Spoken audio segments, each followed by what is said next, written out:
वंदे मातरम। स्वस्थ समृद्ध परिवार निर्माण प्रयास में स्वास्थ्य रक्षक बने बनाए की कक्षा 11 बजे में आप सभी का स्वागत है। 10 दिसंबर 2025 कक्षा के प्रारंभ के लिए मंत्र उच्चारण के लिए कोमल पटेल बहन आप अपने माइक को अनम्यूट करें। वंदे मातरम भैया। वंदे मातरम सभी को। जो भाई बहन चश्मा लगाए हुए चश्मा निकाल लें। आंखें बंद, पीठ गर्दन सीधी, चेहरे पे मुस्कान, अपने अपने भगवान का गुरु का ध्यान करते हुए। ओ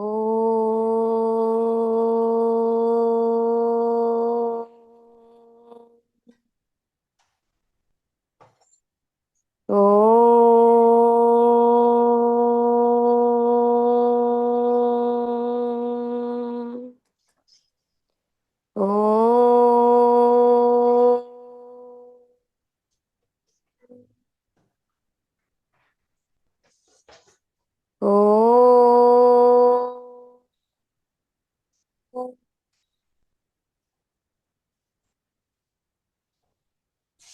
ओ ॐ अखण्डमण्डलाकारं व्याप्तेन चराचरं तत्पदं दर्शितं येन तस्मै श्री गुरुवे नमः। गुरुब्रह्मा गुरुविष्णु गुरुदेव महेश्वरा गुरु साक्षात् परं ब्रह्म तस्मै श्री गुरुवे नमः। तस्मै श्री गुरुवे नमः। सभी लोग अपने अपने हाथों को रब करेंगे, आंखों पे रखेंगे और एक प्यारी सी मुस्कुराहट के साथ अपनी आंखें खोलेंगे। जय श्री राम, राधे राधे, वंदे मातरम सभी को। जी जी भैया। वंदे मातरम। जैसा कि आप सभी को मालूम ही है कि आप सभी के सहयोग, आशीर्वाद, अनुभव, मार्गदर्शन से भाई राजीव दीक्षित जी के व्याख्यानों को सुनकर स्वदेशी चिकित्सा के प्रति जागरूकता का कार्य जमीनी स्तर पर सोशल मीडिया के माध्यम से करते हुए पिछले विगत 2 वर्षों में प्रथम स्वदेशी चिकित्सा विचार गोष्ठी का आयोजन सोनीपत, द्वितीय स्वदेशी चिकित्सा विचार गोष्ठी का आयोजन तारानगर में सफलतापूर्वक संपन्न हुआ और अगली विचार गोष्ठी अपनी है 3 दिवसीय तृतीय स्वदेशी चिकित्सा विचार गोष्ठी चौपन सोनभद्र उत्तर प्रदेश में। तो विनती, चलो चौपन करे तैयारी, चलो चौपन की। और इसकी तैयारी के लिए सबसे पहला कि हम सभी के घर में एक गुल्लक होनी चाहिए जिस गुल्लक पे लिखा हो चलो चौपन, 29, 30 और 1 दिसंबर। और इस गुल्लक में किस प्रकार इस गुल्लक को भरा जाए, उसके लिए अपने संस्कृति के विरुद्ध जो भी कार्य हमसे होते हैं तो ईमानदारी पूर्वक उसमें एक जुर्माना राशि डाल दें। स्वदेशी चिकित्सा के प्रति कार्य करते हुए अपने परिवार को स्वस्थ रखने में जो भी जीत हासिल हो उसकी सहयोग राशि शुल्क समझ के उसमें डाल दें और इस गुल्लक को चलो चौपन के नाम पे फोड़ा जाए। और उस वक्त जो राशि हो उस राशि से आपके सब परिवार चौपन पहुंचेंगे। साथ ही साथ उन दिनों में जो आप लोगों के आर्थिक नुकसान होने के जो संभावनाएं होंगी 5 दिनों के इस टूर में, उससे बचाव होगा। इसके साथ ही और भी कुछ विशेष राशि होगी तो उस विशेष राशि से अपने अपने अनुभवों की पत्थरों का शिलालेख बनवाकर आनंद भैया के सानिध्य में तैयार होने वाला मैरिज हॉल के अंदर शिलालेख, हम अपने अपने शिलालेख वहां पे स्थापित करेंगे। इन सभी प्रक्रियाओं को आप सभी के साथ मिलके करने का एक अलग ही आनंद होगा और इतिहास गवाह, हम ऐतिहासिक कार्य कर पाएंगे। आने वाली पीढ़ियों के लिए एक ऐतिहासिक कार्य। आप सभी का सहयोग, आशीर्वाद इसी प्रकार बना रहे। और आज की कक्षा में सबसे पहले मैं आमंत्रित करना चाहूंगा बहन रूना दीदी की खुशी का। और उससे पहले आप सभी के माइक खोल दिए जा रहे हैं। हमारे बीच रायपुर से जुड़ने वाली दीदी मीरा मित्तल दीदी का आज जन्मदिन है। तो हम सभी की ओर से उन्हें हार्दिक बधाई जन्मदिन की। जो मीरा दीदी बहुत बहुत बधाई। जन्मदिन की हार्दिक शुभकामनाएं दीदी। मीरा दीदी बधाई। मीरा बहुत दीदी मीरा बहुत दीदी को बधाई जन्मदिन दीदी, की खूब खूब बधाइयाँ हो। खूब खूब बधाई। मीरा दीदी मीरा दीदी आपको जन्मदिवस जन्मदिन की की ढेर हार्दिक सारी बधाई। शुभकामनाएं। खुश आप रहे, मस्त सफल रहे, रहें, स्वस्थ स्वस्थ रहे। रहें और जन्मदिन की बहुत बहुत बधाई हो। बहुत बहुत बधाई दीदी। जन्मदिन की ढेर सारी शुभकामनाएं दीदी। जन्मदिन की बधाई हो दीदी। आपको मेरा प्रणाम, बहुत बहुत मीरा बधाई। दीदी जन्मदिन की हार्दिक शुभकामनाएं। आप हमेशा स्वस्थ रहें, खुश रहें, मस्त रहें। धन्यवाद, बहुत बहुत धन्यवाद। आज हिंदी पंचांग पौष मास की षष्ठी के हिसाब से मेरा जन्मदिन है। मेरी जननी ने आज मुझे इसमें दिया। बहुत बहुत धन्यवाद दीदी जन्मदिन की हार्दिक शुभकामनाएं। बहुत सारा। हम मीरा भी दीदी अगर आपको बहुत बहुत शुभकामनाएं हम भी जन्मदिन अगर की। बच्चे होते हमेशा हम खुश भी अगर रहें, बच्चे धन्यवाद। हमेशा होते तरक्की नाम करती हमारा रहें डब्लू डब्लू और सबको। हाँ दीदी, पूजा कपूर दीदी था अपना, डब्लू कपूर था अपना नाम। जन्मदिन की हार्दिक बधाइयाँ मीरा दीदी। धन्यवाद जिन्होंने जन्म दिया उनको देना चाहिए ना, उन्होंने कष्ट देके जन्म दिया। जी, इसीलिए मैं बता रही हूँ आज जन्मदिन की हार्दिक शुभकामनाएं दी। धन्यवाद धन्यवाद मोनिका बहन। आप लोगों का सबका आशीर्वाद मीरा बहुत दीदी अच्छी जन्म बुद्धि दिवस की बनी हार्दिक बधाई आपको। स्वस्थ रहिए, दीर्घायु दीदी। भगवान से जन्मदिन की प्रार्थना बहुत है बहुत कि हम सबकी बुद्धि बधाई। अच्छी बनी रहे। जी धन्यवाद। हार्दिक बधाई। जन्मदिन की ढेर सारी शुभकामनाएं दीदी। हैप्पी बर्थडे मीरा दीदी। हैप्पी बर्थडे मीरा दीदी। Happy birthday to you Meera Mittal दीदी। Thank you. धन्यवाद धन्यवाद। आज मुझे सुबह सुबह भैया ने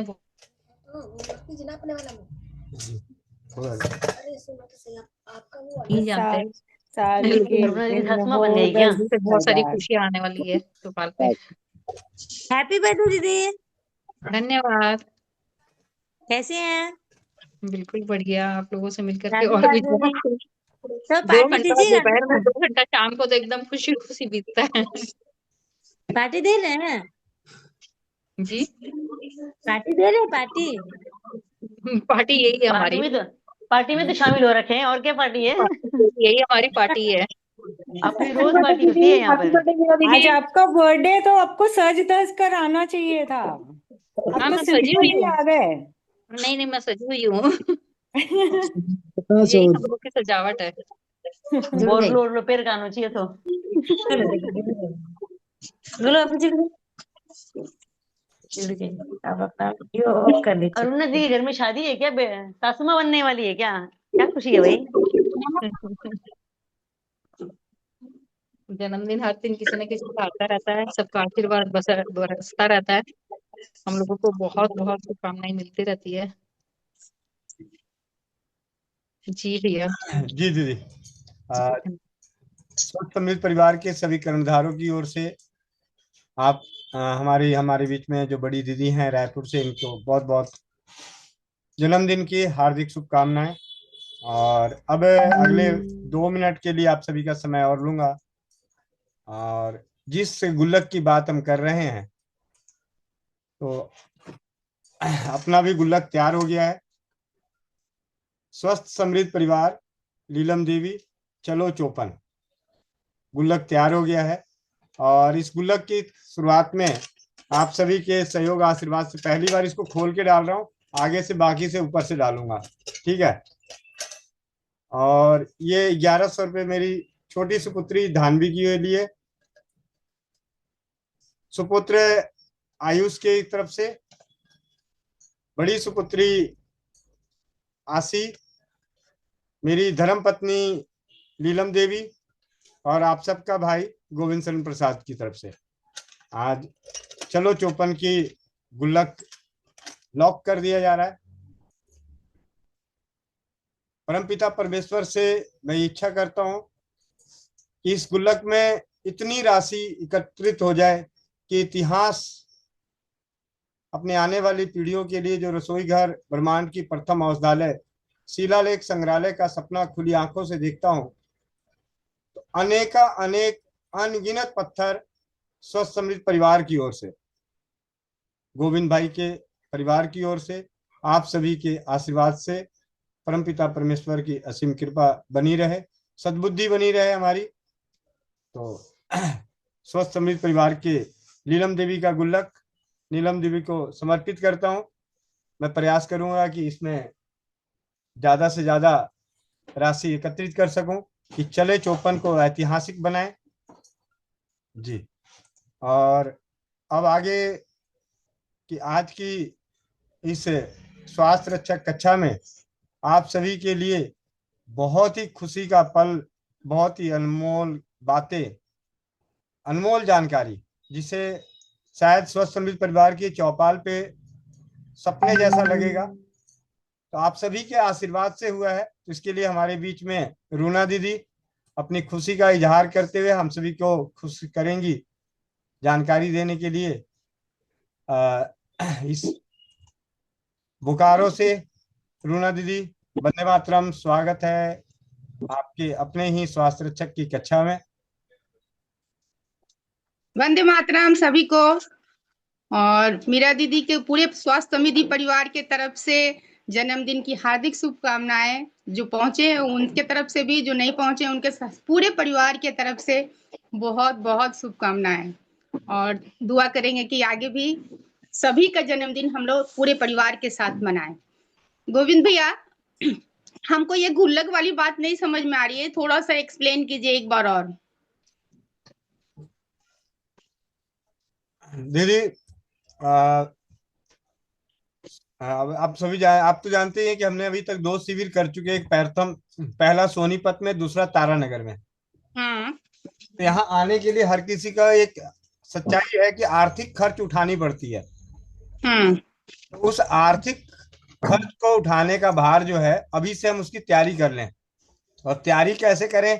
पहला कि अगर अपने कभी सपने में भी अपने पति को हस्बैंड बोला और उन्होंने आपको वाइफ बोला, तो 500 रुपये इसमें डाल दें, ईमानदारी से जुर्माना।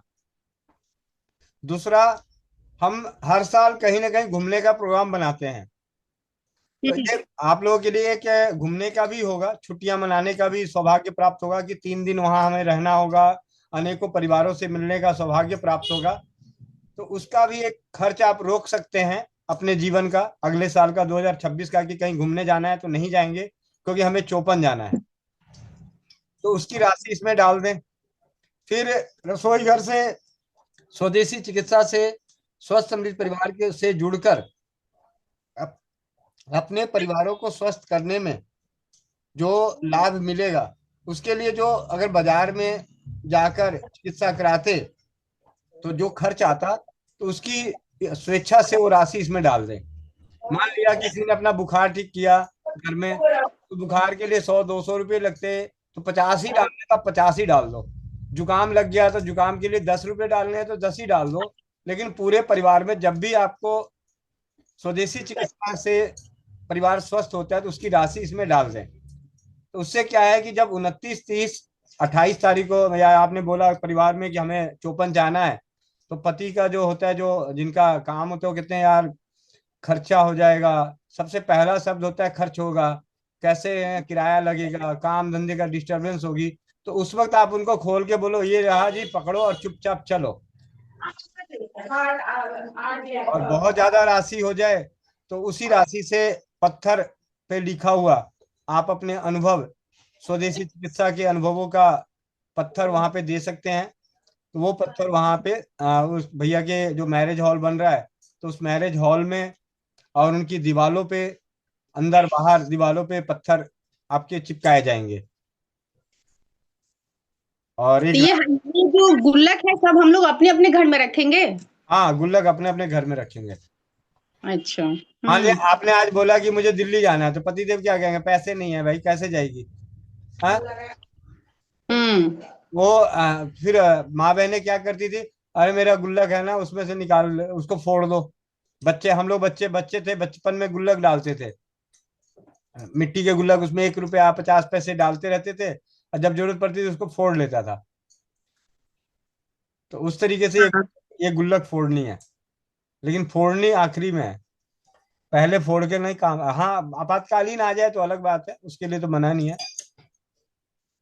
जी दीदी। हाँ, ये हाँ गोविंद भैया, समझ में अब आ गया इसका अच्छे से प्रोसेसिंग आगे के लिए। स्वास्थ्य समृद्धि परिवार के लिए आज बहुत अच्छा दिन है हम लोग के लिए। और भैया आप ही बताते तो ज्यादा अच्छा होता। आपकी खुशी की बात अलग है दीदी। हम शब्दों में नहीं पिरो पाएंगे, रियल में हम बहुत खुश हैं और हम बोल नहीं पाएंगे, तो आप बताइए तो ज्यादा अच्छा रहेगा। बस हमको काम करने के लिए दीजिए हम काम करते रहेंगे। तो पूरे परिवार को आज गोविंद भैया बताएंगे आज क्या चीज लेके आई हूँ मैं। कोहनीर का हीरा, हीरा बोलते हैं ना, हीरा चुन चुन के ला रही हूँ। और गोविंद भैया से बात कीजिए। आप भैया आप बताइए, अच्छे से बताइए उनकी विशेषताएं क्या है नहीं है, आप ज्यादा अच्छे से बता पाएंगे। हम शब्दों में बता दो कि डुप्लीकेट गोविंद भैया दीदी के नंबर, किस नाम से नंबर सेव करिए ये बताओ। डुप्लीकेट गोविंद भैया के नाम से मैं सेव करके रखती हूँ उनका नंबर। आप लोगों के मीरा मित्तल दीदी को छोड़ के, मीरा मित्तल दीदी को छोड़ के बाकियों के लिए एक क्विज है कि अभी तक सोशल मीडिया के माध्यम से आपने एक शख्स को देखा होगा जिसकी शक्ल हूबहू मेरे जैसी मिलती है, शक्ल ना सही तो दाढ़ी मोछ मिलती है, उसका नाम लिखें। और वो चिकित्सा क्षेत्र में कार्य करते हैं, कई किए गए कार्य को हम अपने घरों में इस्तेमाल करते हैं। नाम और जानते बहुत बढ़िया, सबसे पहला जवाब ही सही आ गया। सही है। आशा गुप्ता दीदी जी ने सही यस जवाब दिया। यस, कितना अच्छा लग रहा है भैया। सही है, बिल्कुल सही है। अब आप बताओ कि क्या पहले आपसे उनसे क्या बात हुई, आपने उनको क्या रिक्वेस्ट करी ये बताओ। उनको 1 महीना से उनसे बात हो रही थी, धीरे धीरे थोड़ा थोड़ा करके मैं बात कर रही थी। और फिर लास्ट में उनसे तो बात नहीं हो पा रही थी, जो उनके क्लाइंट से उनसे बात हो रही थी। हम बोले कि हमको आप लोगों से बात नहीं करनी है, हमको एक बार भैया से बात करवाइए। तो भैया ने मेरे पूरा डिटेल्स जाना और बोला लिख के बताओ कि तुम क्या करती हो और क्या करना चाहती हो। बोले भैया मेरे पास कुछ उस तरह का कोई नॉलेज नहीं है, बस मन में राजीव दीक्षित के प्रति 17 से तो मेरे दिमाग मतलब वो चल रहा है और उनके छोटी छोटी व्याख्यानों पे हम काम करते हैं। बस रसोई घर में से ही सारा हम लोग सीखे हैं गोविंद भैया के माध्यम से, और उन्हीं पे हम लोग काम करते हैं, छोटी छोटी बीमारियों से लेके जितना अधिक से अधिक कर पाए। तो इतने ही उनसे मैं बोली, बोले कि बस ये बताओ कि करना क्या, मुझे क्यों ढूंढ रही हो। हमने बस आपको मेरे साथ चौपाल में आना है और हमको टाइम दीजिए चौपाल के लिए। तो फिर उन्होंने पूछा चौपाल में क्या होता है, हम लोग वो अभी हम नहीं बता पाएंगे, आप खुद अनुभव लीजिए और समझिए क्या होता है। शब्दों में हम कुछ नहीं बोल पाएंगे चौपाल के बारे में भी। बस हम लोग एक दूसरे को जो छोटी छोटी बीमारी होती है उस पर बोलते हैं कि इसका ट्रीटमेंट क्या है और इसको किस चीज से करना है। बोले ठीक है, हम तुम्हारे चौपाल में जरूर आएंगे, बताओ कब आना है। फिर हम टाइम बोले कि ठीक है भैया, हम बात करके गोविंद भैया से बात करके आपको बताते हैं। और पता है जब वो बोले ना कब आना है, तो हमें लगे कि हम उसी समय उनको बुलाएं कि अभी आ जाइए, लेकिन कम्युनिकेशन आपके साथ उस समय नहीं बन पा रहा था, कॉल आपको कर रहे थे तो बात हो नहीं पा रही थी, तो हम बोल नहीं पाए। थोड़ा सा आपसे गुस्सा भी आ रहा था मेरे को। बोले एक दिन तो झगड़ा होने ही वाला है आजकल में। बोले ना सुबह झगड़ा हो जाता आपसे, सोचे आज लड़ेंगे नहीं, पहले बात कर लेते फिर लड़ेंगे आपसे। बात हुआ, फिर हम आपको बात करवाए। बहुत अच्छा दिन रहा आज का। और गोविंद भैया आगे आप देखिए कैसे हम लोग मैनेज करते हैं। 13 तारीख को वो आने वाले हैं दिल्ली। तो फिर उसके बाद किनको मिलना है सब लोग हैंड रेस करे, 13 तारीख को वो आने वाले हैं।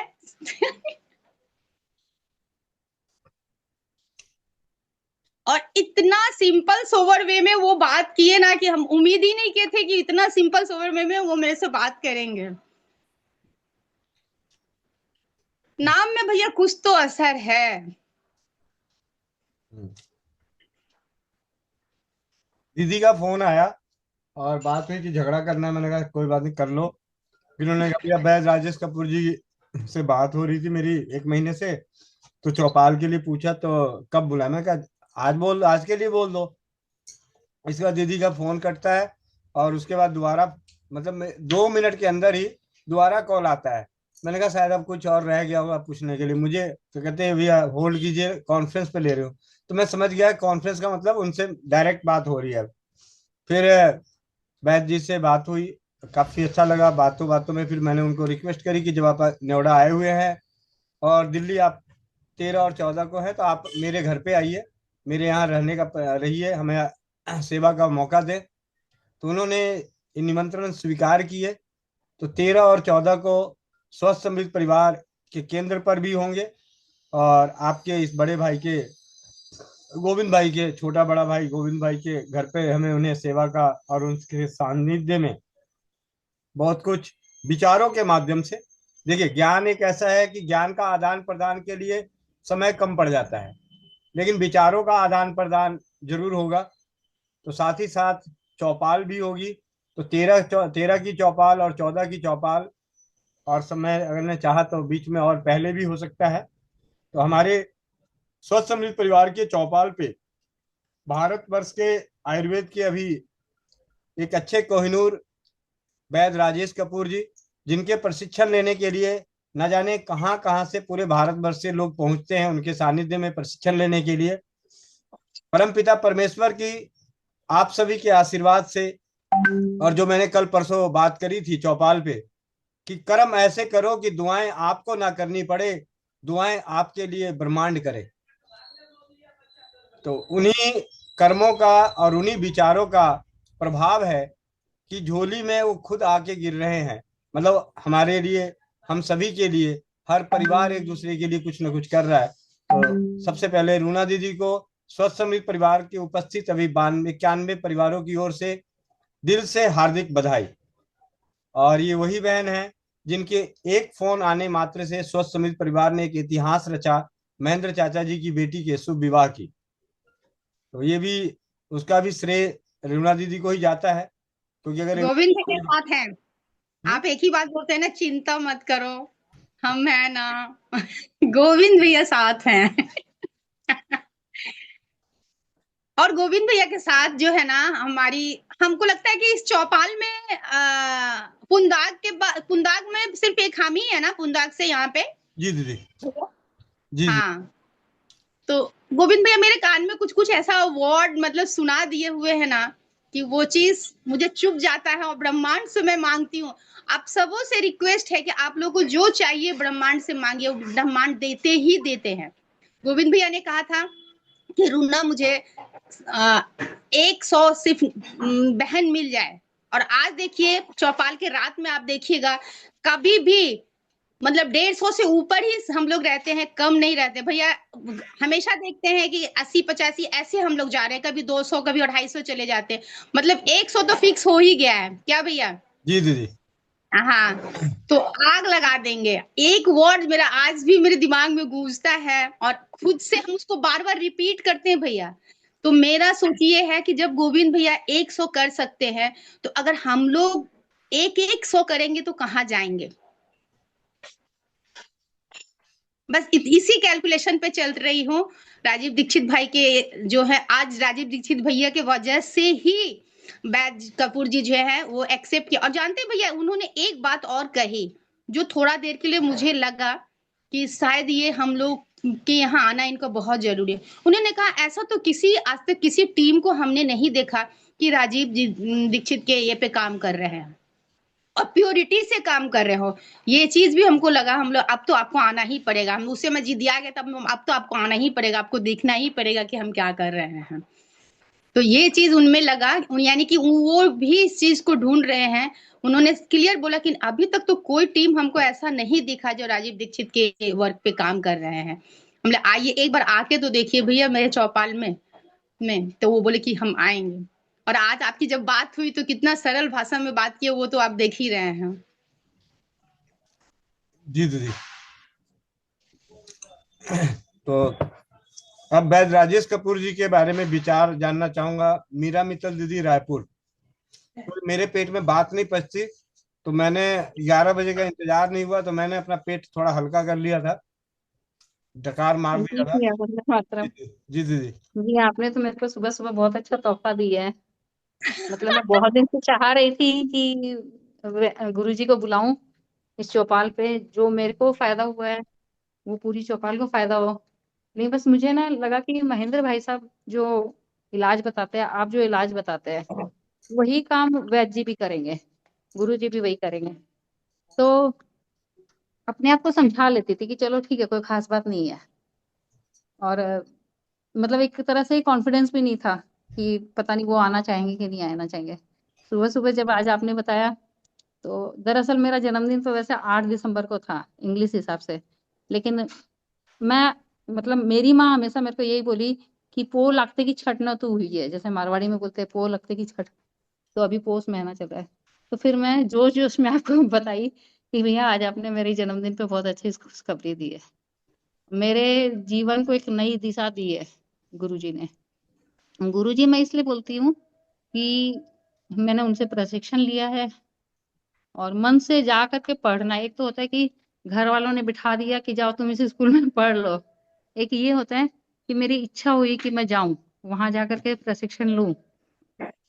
और जैसे ही मैंने अपने पतिदेव को बोला, तो बोले हाँ जाओ, बहुत अच्छी चीज है ये, तो तुमको जाना चाहिए। तो एक बिंदु है भैया गुरुजी, जहां पर हम दोनों के मत एक हो जाते हैं। मतलब कोई भी चीज में देखो, पति पत्नी का होता है थोड़ा बहुत, कोई कुछ बोलेगा, कोई कुछ बोलेगा, कोई बच्चे को ज्यादा देगा, कोई बच्चे को कम देगा। तो भावना सबकी वही रहती है, बच्चे की भलाई के लिए रहती है। लेकिन ये ऐसा बिंदु है भैया जहाँ हम दोनों का मत एक हो जाता है। और आज मेरी कुछ पहचान भी हुई है तो इसी इन्हीं से हुई है। एक मेरा खुद का जो एक विकास होता है, आध्यात्मिक विकास या सामाजिक विकास, या अपनी नजर में, खुद की नजर में आदमी ऊंचा उठता है, तो भैया मैंने इन्हीं से सीखा है। फिर अंजू दीदी को भी मैं जरूर धन्यवाद बोलूंगी, जो मेरे को इस शिविर में मिली थी और उन्होंने आपका नाम बताया था। जो मैं खोज रही थी, शिविर से आने के बाद मैं तृप्त नहीं थी, मेरे को लग रहा था मेरे को और बहुत कुछ पढ़ना है, बहुत कुछ सीखना है। तो मैं रायपुर में पता लगा रही थी कि आयुर्वेदिक कॉलेज कौन सा है। लेकिन अब इस समय घर छोड़ करके जाना मेरे लिए बहुत मुश्किल है। मेरा परिवार मेरे ऊपर डिपेंड करता है। करने को बहुत सारी औरतें घर से बाहर जाती है, सब कुछ करती है, लेकिन मेरे को लगता है मैं घर में रह करके जो कर सकूं करूं।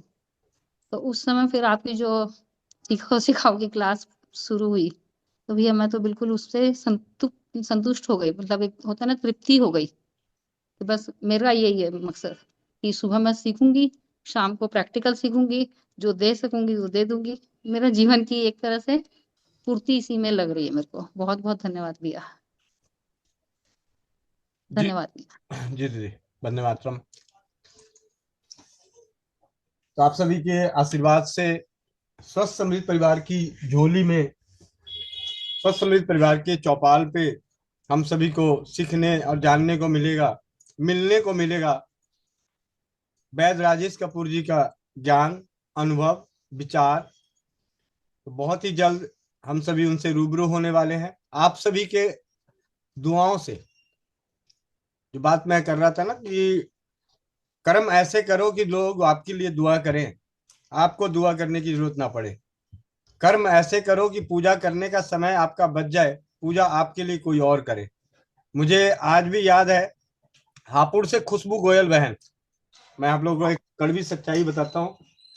खुशबू गोयल बहन संगम गई, फोन आया, भैया मैं संगम में आई हूँ, यहाँ पे डुबकी लगा रही, तो मैंने आपके नाम की डुबकी लगाई है। तो मैंने कहा यार ये तो भाई बिना गए मैं संगम पहुंच गया, तो मेरा तो समय बच गया, धन बच गया है।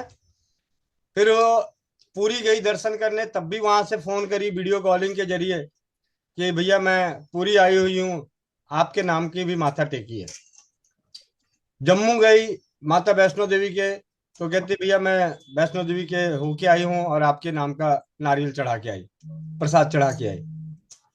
तो ऐसे सिर्फ बात खुशबू बहन की नहीं है, हापुड़ की खुशबू बहन की नहीं है, अनगिनत भाई बहनों के अनेकों बार। तो मैंने तो कुछ किया ही नहीं, मैं तो सिर्फ अपना कर्म कर रहा हूं। उसी बात को मैंने रखे थे विचार के रूप में कि हम अपने कर्म इस कदर करें कि दुआएं आपके लिए दुनिया मांगे, आपको मांगने की जरूरत ना पड़े। आपको मांगना ही है तो ब्रह्मांड से दूसरों के लिए मांगे, आपके लिए ब्रह्मांड मांगेगा। चलिए आज की आगे की कक्षा की शुरुआत करते हैं। एक पोस्ट डला था संजीवनी नाश्ता।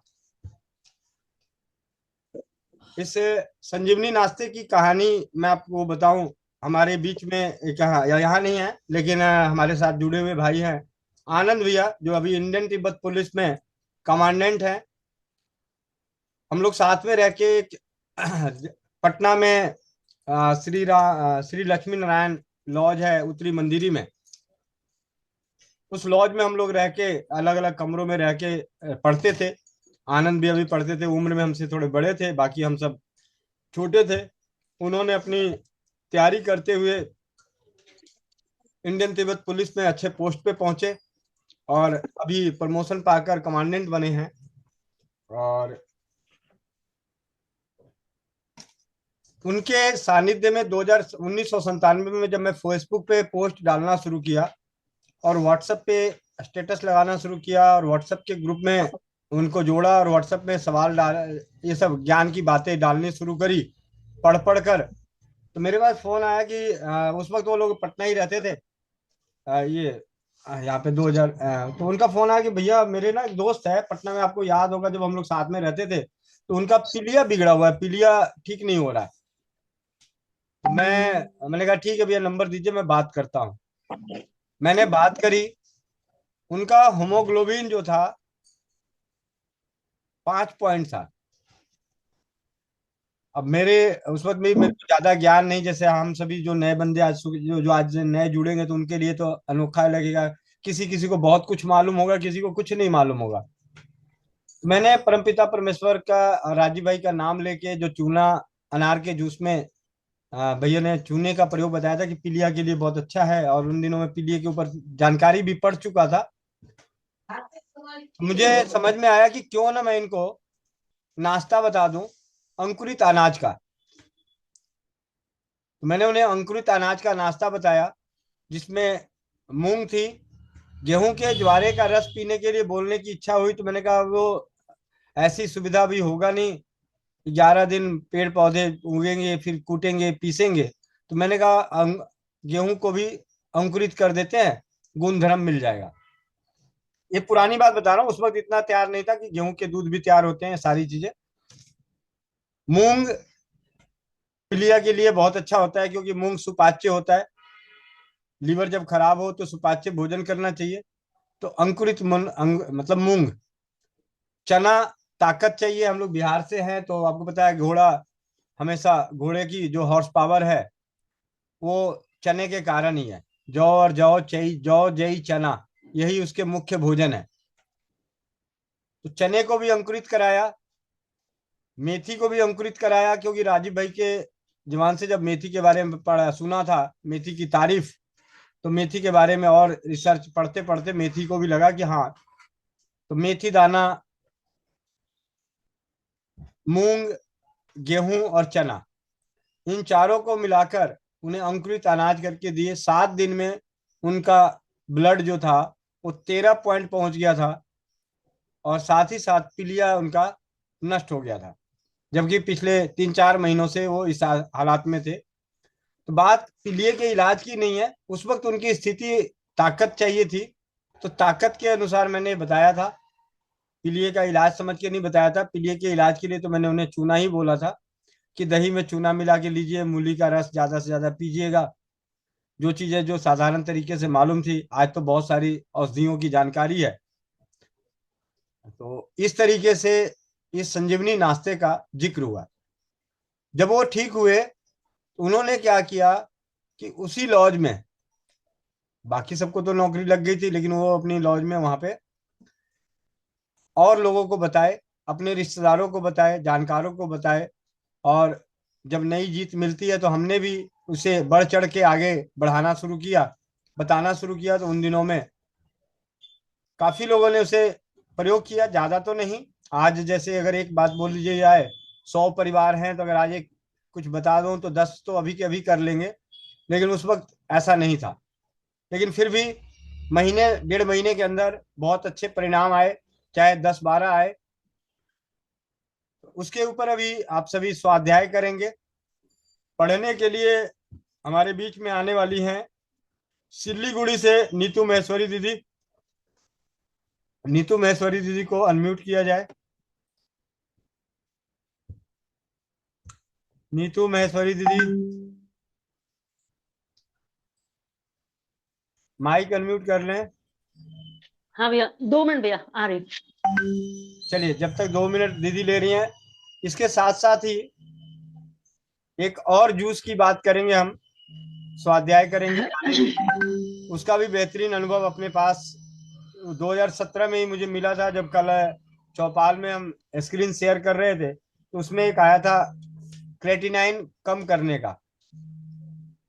तो उसके लिए भी जिस जूस की बात करी गई थी, ग्रीन ब्लड जूस की, तो उससे भी तैयार करने का जो हमारा पोस्ट लेख के रूप में जो है, उसे हम आज इस स्वास्थ्य रक्षक बने बनाए की कक्षा में स्वाध्याय करेंगे। जी दीदी आ गई? जी भैया। जी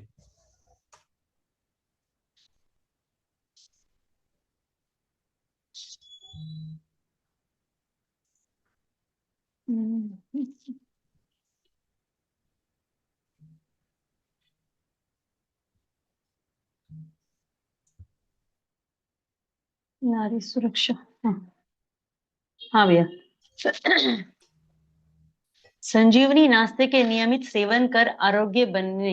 संजीवनी नाश्ता ये है 4 औषधियों का संजीवनी नाश्ता, जो 100 वर्षों तक जमा बनाकर सभी रोगों से दूर रखेगी, जरूर पढ़ें। आज हम आपको ऐसे भोजन के बारे में बताने जा रहे हैं जिसको अगर संजीवनी भी कहा जाए तो गलत नहीं होगा। बल, बुद्धि और वीर्य बढ़ाने में ये रामबाण है। इसके सेवन से आप खांसी, जुकाम से लेकर कैंसर तक आप हर बीमारी से बच सकते हैं। ये भोजन स्वस्थ व्यक्ति को निरोगी बनाए रखता है, कमजोरों को शक्तिशाली, बच्चों को चैंपियन, बूढ़ों को जवान और जवानों को 100 वर्ष तक जवान बनाकर रखता है। इसके फायदे अनगिनत हैं। आइए जाने। 4 चम्मच गेहूं के दाने, 2 चम्मच मूंग, 2 चम्मच चना और 1 चम्मच मेथी दाना से ये बनाइए संजीवनी भोजन। 4 चम्मच गेहूं के दाने, 2 चम्मच मूंग, 2 चम्मच चना और 1 चम्मच मेथी दाना लेकर 4-5 बार अच्छी तरह साफ जल से धो लीजिए। इसके बाद 1 गिलास पानी में डालकर 24 घंटे रखें। फिर इनको पानी से निकालकर एक मोटे गीले कपड़े में बांधकर अंकुरित होने के लिए 24 घंटे तक हवा में लटका दीजिए। गर्मियों में बीच बीच में पानी के छींटे मारते रहें। जिस पानी में गेहूं के दाने, मूंग दाने और मेथी दाने को भिगोया था, उस पानी में आधा नींबू निचोड़कर 2 ग्राम सौंठ का चूर्ण डाल दीजिए। इसमें 2 चम्मच शहद घोलकर सुबह खाली पेट लें। ये पेय बहुत शक्तिवर्धक, पाचक और स्फूर्तिदायक होता है। इसको संजीवनी पेय कहते हैं। अभी जो गेहूं के दाने, मूंग और मेथी के दाने अंकुरन के लिए लटकाए थे, जब उनमें अंकुर फूट जाए, औसतन गर्मियों में 24 या 48 घंटों में अंकुरित हो जाते हैं। इनको सुबह नाश्ते में पीसी काली मिर्च और सिंधा नमक बुरक कर खूब चबा चबा कर खाएं। इस नाश्ते को संजीवनी नाश्ता कहते हैं। जो व्यक्ति अंकुरित अन्न को चबा ना सके, वो इसको ग्राइंड करके इसका लाभ ले, अन्यथा उनको ऊपर पानी तक ही सीमित रहना पड़ेगा। जिन लोगों में खून की कमी है, ब्लड शुगर है, कफ की अधिक समस्या है, अस्थमा का प्रकोप है, शरीर कमजोर है, मोटापा अधिक है, कमजोरी रहती है, पूरा दिन आलस रहता है, खून में थक्के जमे हुए हैं, कमजोर दृष्टि है, नपुंसकता है, शीघ्र पतन की समस्या है, कैंसर, हृदय रोगों, लीवर के रोगों, किडनी के रोगों के लिए, स्त्रियों के लिए श्वेत प्रदर और रक्त प्रदर में, बच्चों के मानसिक और शारीरिक विकास के लिए, खिलाड़ियों के लिए ऊर्जावान, यौवन को बरकरार रखने वाला, चेहरे को कश्मीरी से सेब जैसा खिला रखने वाला, 100 वर्ष तक भी निरोगी रखने वाला चमत्कारिक भोजन है। इसको हर आयु का व्यक्ति खाकर रक्त में जवानी का एहसास कर सकता है। कुल मिलाकर इसको सर्व रोगों के लिए एक दवा कहा जा सकता है। अंकुरन के लिए बढ़िया से बढ़िया अनाज का उपयोग करना चाहिए, और गर्मियों में जहां अंकुरन 1-2 दिन में हो जाता है, वहीं सर्दियों में ये 3 से 4 दिन ले सकता है। इसलिए धैर्य रखें और हर रोज आप ये नाश्ता कर सकें। इसके लिए जब तक अंकुरन फूटे नहीं, तब तक हर रोज नया गेहूं, मूंग और मेथी दाना अंकुरित करते रहें। इससे 3-4 दिनों के बाद आपको निरंतर अंकुरित नाश्ता मिलना शुरू हो जाएगा। जी भैया। जी दीदी, बहुत बहुत धन्यवाद। और ये हर मौसम में लिए जाने वाला नाश्ता है, सर्दियों के लिए भी, गर्मी में भी। बस गर्मी में मूंग की मात्रा को बढ़ा दें, मेथी की मात्रा यही रहने दें। और अब चलते हैं उस ग्रीन ब्लड जूस की ओर, स्वाध्याय। भैया एक चीज और, हाँ हम लोग अंकुरित मूंग तो खाते हैं भैया, मोठ से ज्यादा मूंग पौष्टिक होता है क्या भैया? दीदी, मूंग सबसे ज्यादा सुपाच्य है। सुपाच्य, सबसे ज्यादा सुपाच्य जो है सभी दालों में, मूंग सबसे ज्यादा सुपाच्य है। मोठ की दाल का सबसे ज्यादा वर्णन इसलिए किया जाता है कि उसे जब बनाया जाता है ना, तो उसमें तड़के जब मसालेदार बनाने की प्रयास करते हैं तो वो बहुत ही ज्यादा स्वादिष्ट बनता जाता है। आप चने की दाल, अरहर की दाल में जितने मर्जी आप तड़के लगाओ, वो स्वाद नहीं निकल के आता, टेस्ट नहीं आता। हाँ, जो कि मोठ की दाल में आती है। अब चलते चरपरी होती है मोठ की दाल। हाँ, अब आगे चलते हैं हम। प्रयास, सबसे पहले तो इस जूस की बात करते हैं। तो जी दीदी, आप ही इसे आगे कंटिन्यू कीजिएगा। आप देखें कि किप नोट में हम लोग जिस तरीके से तैयार करते हैं, तो एक किप नोट है मेरे पास। इस किप में है किडनी और किडनी रोग, कारण, लक्षण, उपाय, इसकी जानकारी के साथ साथ पूरा किडनी के ऊपर बाद में पढ़ेंगे क्या क्या उपचार है। लेकिन इसी उपचार में जब भी कोई किडनी से ग्रसित होते थे तो उन्हें मैं ये भेज देता था कि आप इसमें से देख लो, जो जो आपके संभव हो वो आप करो। तो देखिए, 16 नंबर पे है अंगूर के पत्ते सेंधा नमक की चटनी के सेवन करने से किडनी का दर्द दूर होता है। 17 नंबर पे है गेहूं के ज्वारे का रस। गेहूं के दाने को 7 से 10 मिट्टी के बर्तन में उपजाएं। कुछ दिनों बाद जब पौधे उग जाए तो 200 ml तक नीम, तुलसी, गिलोई, अदरक युक्त बनाकर सुबह खाली पेट सेवन करें। 7 से 10 दिन बाद जांच कराएं, क्रेटिनाइन लेवल में सुधार आ जाएगा परहेज के साथ। तो कल जो चौपाल पे एक रिपोर्ट के साथ जो स्क्रीन शेयर था वो इसी का था। तो दीदी, अब आगे से आप पढ़े यहाँ से। पृथ्वी की संजीवनी गेहूं के ज्वारे, व्हीट ग्रास जूस। गेहूं का ज्वारा अर्थात गेहूं के छोटे छोटे पौधे की हरी हरी पत्ती, जिसमें है शुद्ध रक्त बनाने की अद्भुत शक्ति, तभी तो इन ज्वारों के रस को ग्रीन ब्लड कहा गया है। इसे ग्रीन ब्लड कहने का एक कारण ये भी है कि रासायनिक संरचना पर ध्यान आकर्षण किया जाए तो गेहूं के ज्वारे के रस और मानव रुधिर दोनों का की पीएच फैक्टर, पीएच लेवल, हाँ जी, पीएच फैक्टर 7.4 ही है, जिसके कारण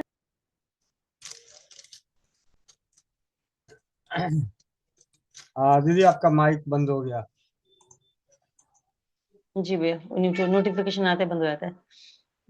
इसके रस का सेवन करने से इसका रक्त में अविशोधन शीघ्र हो जाता है, जिससे रक्त अल्पता, एनीमिया, हाँ जी हाँ, एनीमिया और पीलिया रोगी के लिए ये ईश्वर प्रदत्त अमृत हो जाता है। गेहूं के ज्वारे के रस का नियमित सेवन और नाड़ी शोधन प्राणायाम से मानव शरीर के समस्त नाड़ियों का शोधन होकर मनुष्य समस्त प्रकार के रक्त विकारों से मुक्त हो जाता है। गेहूं के ज्वारे में पर्याप्त मात्रा में क्लोरोफिल पाया जाता है, जो तेजी से रक्त बनता है, इसलिए तो इसे प्राकृतिक परमाणु की संज्ञा भी दी गई है। गेहूं के पत्तियों के रस में विटामिन बी, सी और ई प्रचुर मात्रा में पाया जाता है। अगर आप भयंकर से भयंकर बीमारी से ग्रस्त हैं और आपको लगता है कि ये बीमारियां आपकी जान लेकर ही छोड़ेगी और आप दवा ले लेकर थक चुके हो, तो एक बार गेहूं के ज्वारों को जरूर आजमाएं। Wheat grass juice cancer killer है। कैंसर के मरीजों को ये नियमित लेना चाहिए। मधुमेह के रोगियों के लिए वरदान है। खून की कमी को चमत्कारिक रूप से पूरा करता है। हृदय रोगियों के लिए वरदान है। गर्भिणी महिलाओं के लिए वरदान है। शरीर के टॉक्सिन्स को बाहर निकालता है मोटापे के रोगियों के लिए वरदान है, शरीर की ऊर्जा को बढ़ा देता है, खिलाड़ियों के लिए वरदान है, त्वचा संबंधित रोगों में वरदान है, शरीर की दुर्गंध को दूर करता है, बुढ़ापे को रोकता है, बुढ़ापे को रोकता है, वीर्य की कमी को पूरा करता है। ऐसे ढेरों गुण समाये हैं। गेहूं घास के सेवन से कोष्ठबद्धता, एसिडिटी, गठिया, भगंदर, मधुमेह, बवासीर, खांसी, दमा, नेत्र रोग, म्यूकस, उच्च रक्तचाप, वायु विकार, किडनी रोग, यकृत, तिल्ली रोग इत्यादि में भी अप्रत्याशित लाभ होता है। इसके रस के सेवन से अपार शारीरिक शक्ति की वृद्धि होती है तथा मूत्राशय की पथरी के लिए तो ये रामबाण है। गेहूं के ज्वारे के रस निकालते समय ये ध्यान रहे कि पत्तियों में से जड़ वाला सफेद हिस्सा काट कर फेंक दे। केवल हरे हिस्से का ही रस सेवन कर लेना ही विशेष लाभकारी है।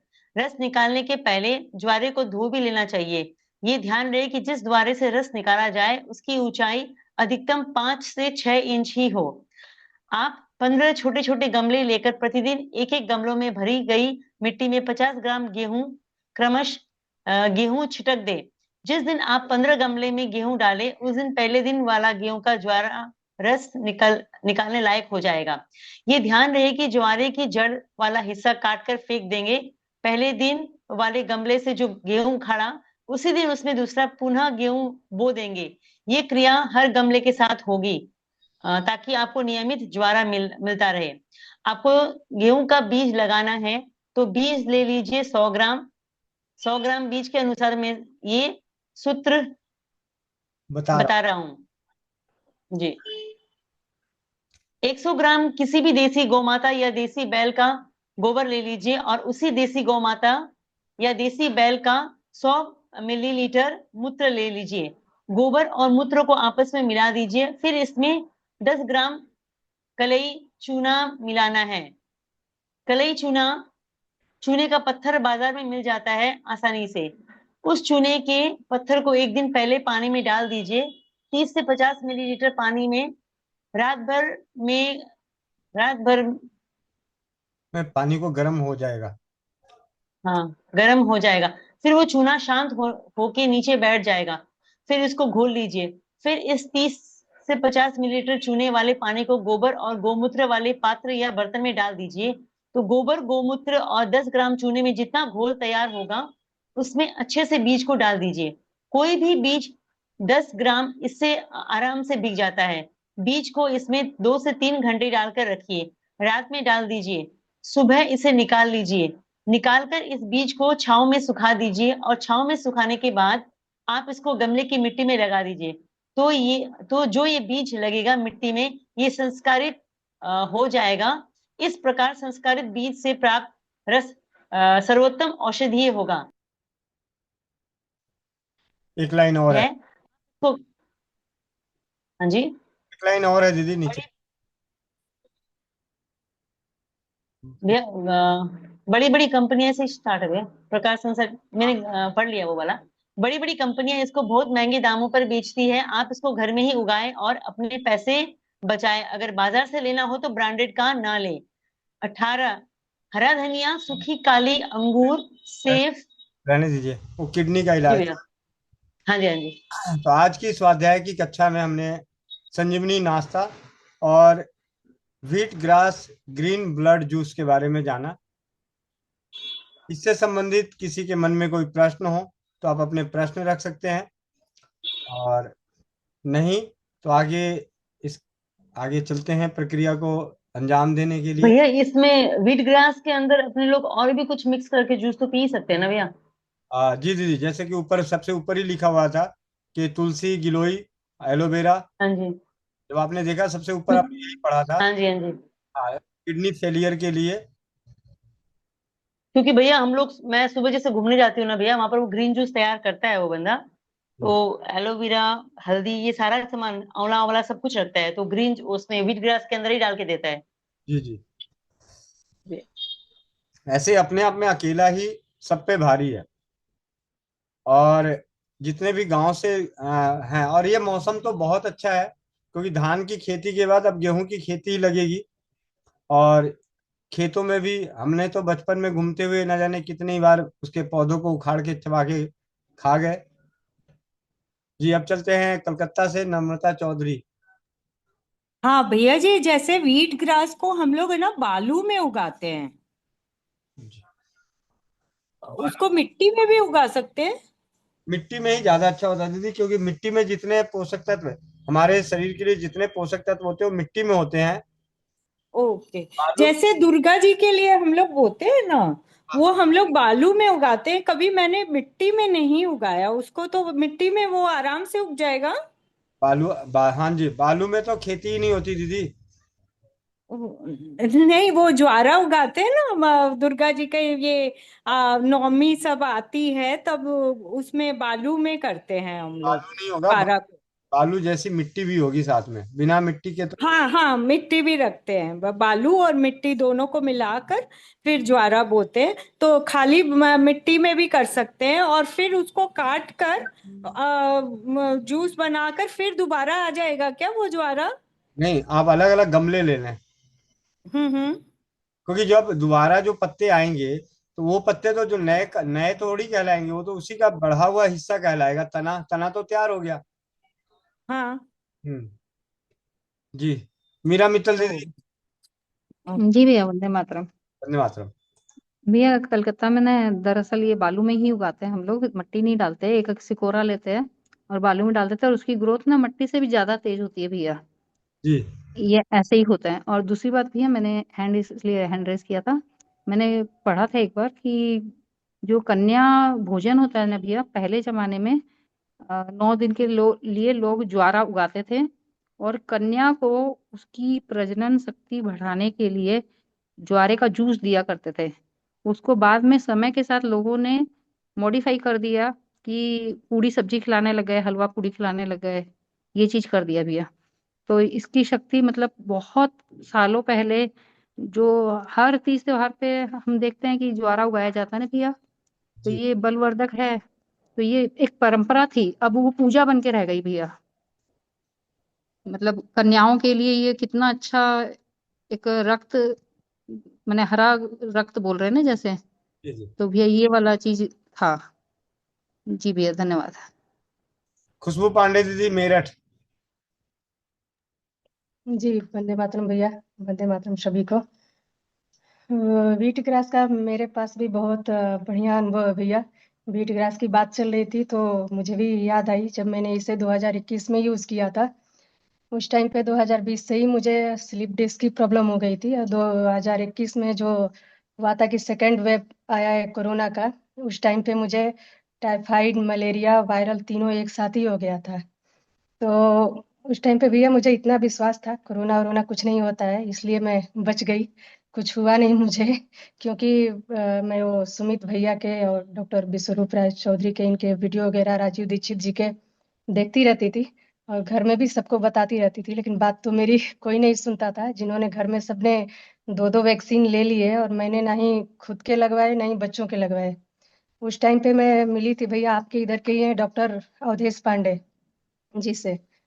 उनसे मिली थी यहीं मेरठ में ही, सुभारती में मिली थी। उनका यूट्यूब पर वीडियो देखा था, बेटे को दिखाने के लिए गई थी। उन्होंने मुझे भी देखा, उन्होंने ही बताया था व्हीट ग्रास के बारे में लेने के लिए, बच्चों के लिए भी, और मुझे भी बताया था। जब पास में ही प्लॉट लिया था हमने, उसी प्लॉट में 2-2 3-3 4 क्यारी करके और गेहूं को उसमें बो दिया था। उसके बाद 15-20 दिन बाद जब वो निकल गया तो उसको डेली में बनाती थी भैया, और उसमें कुछ नहीं मिलाती थी। और उस टाइम पे तो मेरी कंडीशन बहुत खराब हो गई थी भैया, बिल्कुल शरीर से भी देखने लायक नहीं, फेस से भी देखने लायक नहीं। लेकिन बाकी उसी टाइम पे स्प्राउट चने का, मेथी का और मूंग का बनाती थी और सबको देती थी, और खुद भी लेती थी, और डेली मतलब 1-1.5 महीने जूस पिए होंगे। उसके बाद उसका असर जो मुझे 2-3 महीने बाद दिखा भैया, वो बहुत बढ़िया था। क्योंकि उसी से, बिना किसी भी मेडिसिन के, बिना किसी चीज से, क्योंकि उस टाइम पे जब मैं ससुराल में थी, जब मुझे टाइफाइड वायरल मलेरिया मलेरिया हुआ था, उस टाइम पे पास वाले डॉक्टर ने, अब किसी को कुछ मना भी नहीं कर सकती, इतने हैवी हैवी एंटीबायोटिक इंजेक्शन लगाए कि उसके साइड इफेक्ट भैया मैं 2-3 सालों तक झेली हूँ। बाकी जो स्लिप डिश वाले चल रहे थे वो तो चल ही रहे थे, उसको भी छोड़ने के बाद ही मेरा रिलीफ हुआ है। बाकी तेल के मसाज से, तेल जो मैंने खुद घर पे ही तैयार किए, भले ही मेरे 15-20 जोड़ी कपड़े खराब हुए भैया, लेकिन उसके बाद सब ठीक हो गया। व्हीट ग्रास का तो बहुत अद्भुत रिजल्ट है भैया, कैसे भी उसमें। लेकिन आजकल मुझे लग रहा है फिर से भैया कुछ ना कुछ ऐसा फील होता है मुझे कि पता नहीं किस चीज की कुछ कमी हो जाती है कि मुझे खुद अपने फेस पे ही दिखने लगता है। और जब मैं ये खान पान कुछ स्प्राउट वगैरह ये से चीज लेना शुरू कर देती हूँ तो ठीक हो जाता है। लेकिन आजकल मैं भी जब ठीक हो गई तो लापरवाही बस वही रोटी पराठे बनाओ खा लो, ऐसे ही लापरवाही में निकाल दे रही हूँ भैया। लेकिन आजकल मुझे कुछ लग रही है कमी, कुछ करना पड़ेगा। बाकी व्हीट ग्रास का तो भैया बहुत अद्भुत है, किसी को भी कुछ भी अपने अंदर लगे ना कमी, हल्का सा भी कुछ इम्यूनिटी भी वीक हो वो भी ठीक हो जाता है। मेरा तो अनुभव बहुत अच्छा है भैया इसका, यही बताना था भैया, धन्यवाद। जी दीदी, बहुत बहुत धन्यवाद। सत्यवीर भाई। वंदे मातरम भैया जी, सभी को वंदे मातरम। भैया मैं भी मतलब कोरोना काल से पहले मैंने वैद राजेश कपूर जी हैं उन्हीं को सुना था, और मैंने भी आप में उन्हीं को देखा, क्योंकि आपकी जो छवि है थोड़ी उनसे मिलती जुलती लगती थी। और उस टाइम पे भैया जो अमृत धारा है ना वो भी मैं उन्हीं से सीखा था, क्योंकि उनके वीडियो देखता था मैं। तो कोरोना काल में भैया हमारे भी दिक्कत बहुत थी, हम यहाँ आए हुए थे वहां से, फिर यहाँ से हम चले गए, अपनी घरवाली थोड़ा ऐसा ही दिक्कत थी गृह क्लेश की, तो हम यहाँ से हम चले गए थे वहां पे। तो हमको 14 दिन के लिए क्वारंटाइन कर दिया गया था भैया घर में, और हमारे गेट के पास गेट पे पर्चा लगा दिया था। तो भैया कोई हमारे आसपास से भी नहीं भटकता था, गली में भी कोई गली में निकल के जो जाता था ना वो देख लेता था कि यहाँ पर्चा लगा हुआ है, तो भैया वो भी दूसरी साइड में होके निकल के जाते थे। हमारी जो मकान मालिक थी उन्होंने भी पानी वगैरह दिया था भैया, रस्सी से बाल्टी में मतलब रस्सी डाल के उन्होंने गेट में होके पानी डाला था। पानी देने में भी इतनी दिक्कत थी उस टाइम पे, किसी ने पानी भी नहीं देते थे। तो भैया उस टाइम पे भी मुझे पता था मेरी घरवाली जो है भैया वो बहुत डरती थी, और मुझे मालूम था कि अगर हॉस्पिटल चली गई तो ये लौट के आनी नहीं है, बहुत डरती थी।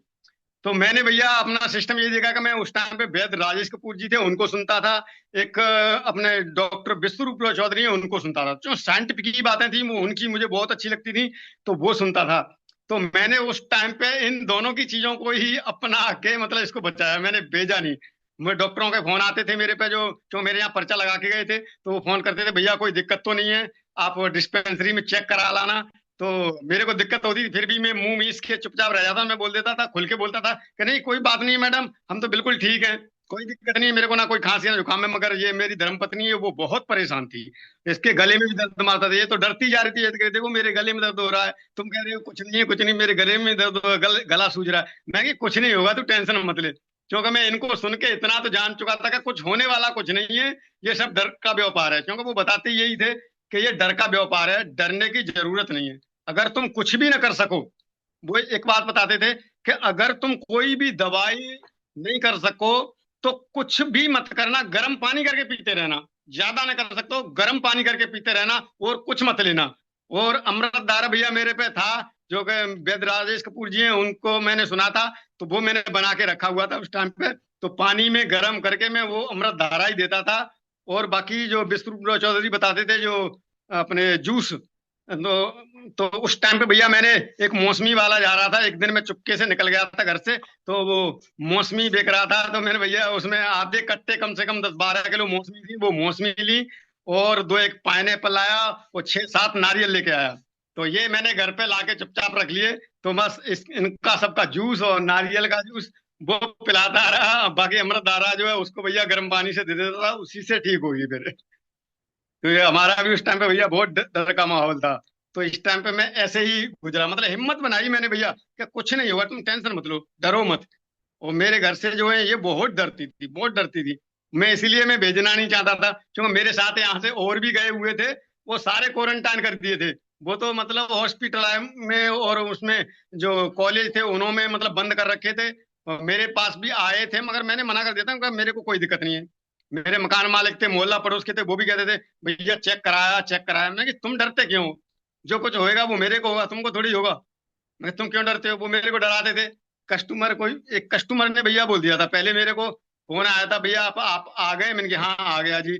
तो उसने ही भैया फोन कर दिया हॉस्पिटल में कि एक ऐसे ऐसे भैया वो यूपी से आए हैं और उनको तुम चेक कर लो। मैंने कहा भाई मैं अपनी निजी गाड़ी से आए हैं, हम कौन से भीड़ भाड़ में आए हैं। मगर वो नहीं माने, फिर भी वो मेरे यहाँ पे आ गई, डॉक्टर नहीं आ गई, वो भेजी थी आशा, तो उसने भैया पर्चा लगा दिया। वो बोल दिया नंबर देके कि भैया इस पे कॉल कर लेना और बाकी वो डिस्पेंसरी है फलानी, उस डिस्पेंसरी में जाके चेक करा लेना। मैंने कहा मैडम हम परेशान होएंगे तो चेक कराएंगे जरूर, बाकी हम नहीं कराएंगे। मैं भैया डरता तो नहीं था, इतना तो मैं पक्का हो चुका था सुन सुन के कि मुझे डर नहीं लगता था। मैं कहा नहीं, मेरे को दिक्कत होगी तो मैं खुद दिखाऊंगा। मैं कहा मैं आपके कहने से नहीं दिखाऊंगा। ये भैया मेरा भी अनुभव था।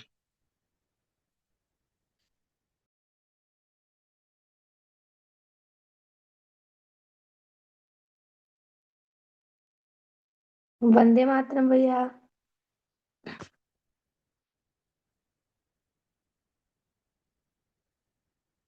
जी भैया वंदे मातरम। वंदे मातरम दीदी, आप बोलिए, उनका फोन आ गया होगा। अच्छा, ये दीदी ये पूछना था कि वो जो अभी बताए भैया गेहूं मेथी मूंग, तो बस यही तीनों है, गेहूं मेथी और मूंग? अच्छा ना, अच्छा चना, इसका मात्रा भैया? थोड़ी बहुत चिट्ठी पढ़ लिया करो, ग्रुप में चिट्ठी डाली हुई है। अच्छा एक भैया एक ये पूरा पूछना पोस्ट आया है, सुबह पोस्ट आ गया था दीदी पूरा। भैया ये पूछना था कि जैसे कभी भी बच्चों को किसी टाइम दे सकते हैं, जैसे सुबह उन लोग का स्कूल तो? नहीं, कच्ची चीज सुबह शाम को नहीं दी जाती है दीदी, सुबह ही कच्ची सुबह चीज ही। सुबह दी जाती है, सुबह ही दी जाएगी, शाम को नहीं दी जाएगी। अच्छा बहुत कम भैया मात्रा से मुझे। शुरू कीजिएगा, एक एक चम्मच से शुरू कीजिएगा, एकदम से हजम अच्छा नहीं होता है। जी दीदी। और भैया मुझे एक तो कोई परेशानी है, पूछ सकती हूँ? हाँ वो पूछिए, लेकिन उससे पहले मैं आपको बताऊं, आपने चलो चौपन का गुल्लक बनाया नहीं बनाया? अभी नहीं बनाया, आज देखी हूँ तो आज रब से बना ले रही हूँ। तो ऐसे तो आपसे चौपन ज्यादा दूर नहीं है, क्योंकि नहीं। आप ही के घर में ही हमें आना है, तो लेकिन फिर भी गुल्लक आप भी बनाना। हाँ बना लेंगे भैया, आज ही तो आप बताए ही। नहीं, बताया तो बहुत पहले से है, आज आप जुड़ी हैं। हाँ भैया, इस समय हम भी तो इधर शादी ब्याह कर रहे हैं बहुत लोगों का ना, जी जी। अब आ गए घर पे। ठीक है। हाँ जी और पूछिए। भैया मेरी परेशानी थोड़ी सी सुन लीजिए। बोलिए, शादी में खा पी के आई हो परेशान होके? नहीं नहीं नहीं, खा पी के तो वही पिए ही नहीं, लग रहा है ना पेट की गर्मी से क्या पूरा मुंह मेरे छाला नहीं है, पर कुछ कुछ खाया नहीं जा रहा है ना, तो कोई चीज का स्वाद लग रहा है, पूरा मुंह मेरा जैसे वो गर्मी से फर जाता है ना, मतलब गर्मी हो जाती उस टाइप में हो गया, अब गले तक भी हो गया है, और किसी चीज का स्वाद नहीं लग रहा है हमें। ऐसा है, आपने लीवर बट्टी बनाई है? हाँ लीवर बत्ती तो चल है। तो 2 लीवर बट्टी लीजिए, उसको गुनगुने पानी में घोल के उससे कुल्ला कर लीजिए और पी लीजिए। अच्छा भैया। ठीक है, 2 बार ठीक। कीजिए 1-1 घंटे पे, फिर मेरे को बताइए जरा क्या रहा। उसको दोनों को पीस के पानी में मिला ले, 2 गोली। हाँ 2 गोली 1 कप पानी में, गुनगुने पानी में घोल के हम्म। करारे कर लीजिए, कुल्ला कर लीजिए और आधा कप पी लीजिए। जी भैया अभी जा रहे करने। जी। जी भैया वंदे मातरम। वंदे मातरम। जगदीश भोर भाई। हेलो, वंदे मातरम भैया। वंदे मातरम भैया। वही वो गेहूं के जवारे का, मैं भी है ना 2015 में मेरे को बहुत बार बार तभी ये हो रहा था टाइफाइड। एक बार तो 9-10 हज़ार रुपया खर्चा आ गया था, 2-3 दिन हॉस्पिटल में एडमिट था। तो उसके बाद में वो तभी ठीक हुआ, लेकिन वापस 1 महीने के बाद में वापस मतलब ऐसा बुखार जैसा लगता था, तबीयत भी एकदम खराब हो गया था। तो फिर मेरे हाथ में कोई गेहूं के जवारे उसका जो बुक है ना वो मिल गया, एक जन ने दिया था दोस्त ने। तो वही मैं पढ़ा पूरा, बाद में देखा मैं करके देखता हूँ।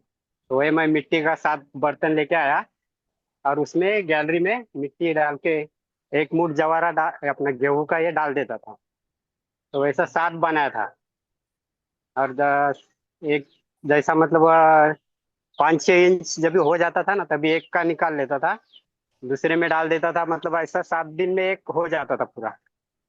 ऐसा करके 10-15 दिन में वो पिया जूस, एक कप भर बना था ग्लास में। तो वो पिया, उसके बाद में है ना मेरे को कभी वो टाइफाइड का बुखार मतलब ऐसा कुछ इतना सीरियसली तकलीफ हुआ ही नहीं। और उसी टाइम में मतलब मेरे इधर वो था बनाया हुआ, तो मेरा ये बहन आई थी मेरे घर पे रहने के लिए रात में, तो उसने वो भी दवाखाने में आई थी दूसरे हॉस्पिटल में, मैं उसको लेके गया था। तो उस दिन क्या हुआ, वो दूध का जूस रहता है ना, जूस वाले, तो उसने मैंगो जूस दूध का पिया, मतलब वो क्या मालूम उसमें क्या था, केमिकल का था क्या क्या। और रात में उसमें लगता है उसके पेट में पॉइजन हो गया, मतलब पूरा। तब इतना उल्टी कर दिया, काला का ब्लैक कलर का पूरा उल्टी हो रहा था। बोला अभी किधर आया, हॉस्पिटल में लेके जाएगा, एडमिट कर, इतना 2-3 बजे रात में। तब मैं वही सोचा, बोलो चलो अपने पास वो है जवारे का, उसको जूस निकाल के दे देता हूँ। तो उनको वही निकाल के एक गिलास पिला दिया जूस। तो फिर वो आराम से सो गई, फिर कुछ हुआ नहीं तकलीफ। दूसरा दिन भी देखा तो पूछा उनको क्या सही लग रहा है क्या, तो बोलता हाँ ठीक है।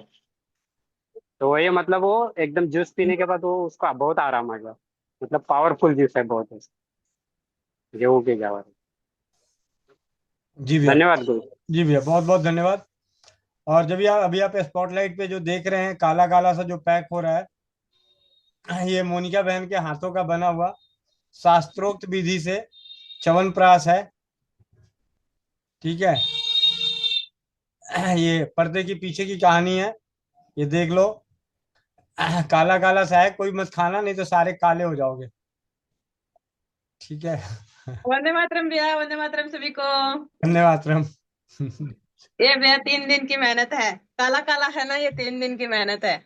ये काला काला खाने के बाद गोरा हो जाएंगे, गोरा चेहरे पे लाली आ जाएगी। भैया ला बाल दिया काले हो जाएगी। जाएंगे, सबके बाल काले हो जाएंगे। हम्म। लो जी दीदी था अपना मारा।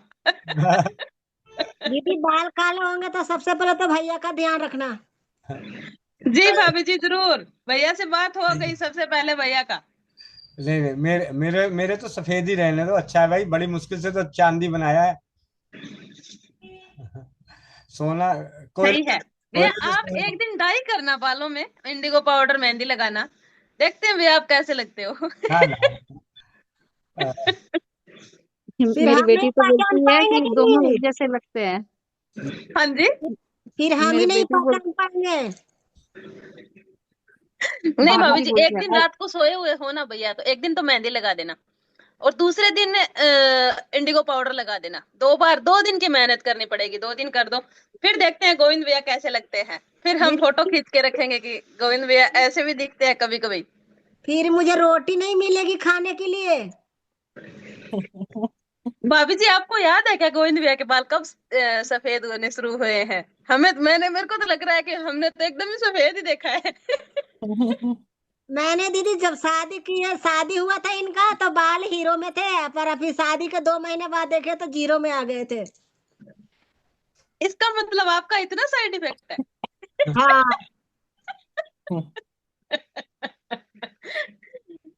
ये तो खराब बात है भाई। इसका मतलब तो मैं भी पतिदेव को बोलूंगी कि आप कहते हो मैं आई थी तो पतिदेव के भी बाल थे।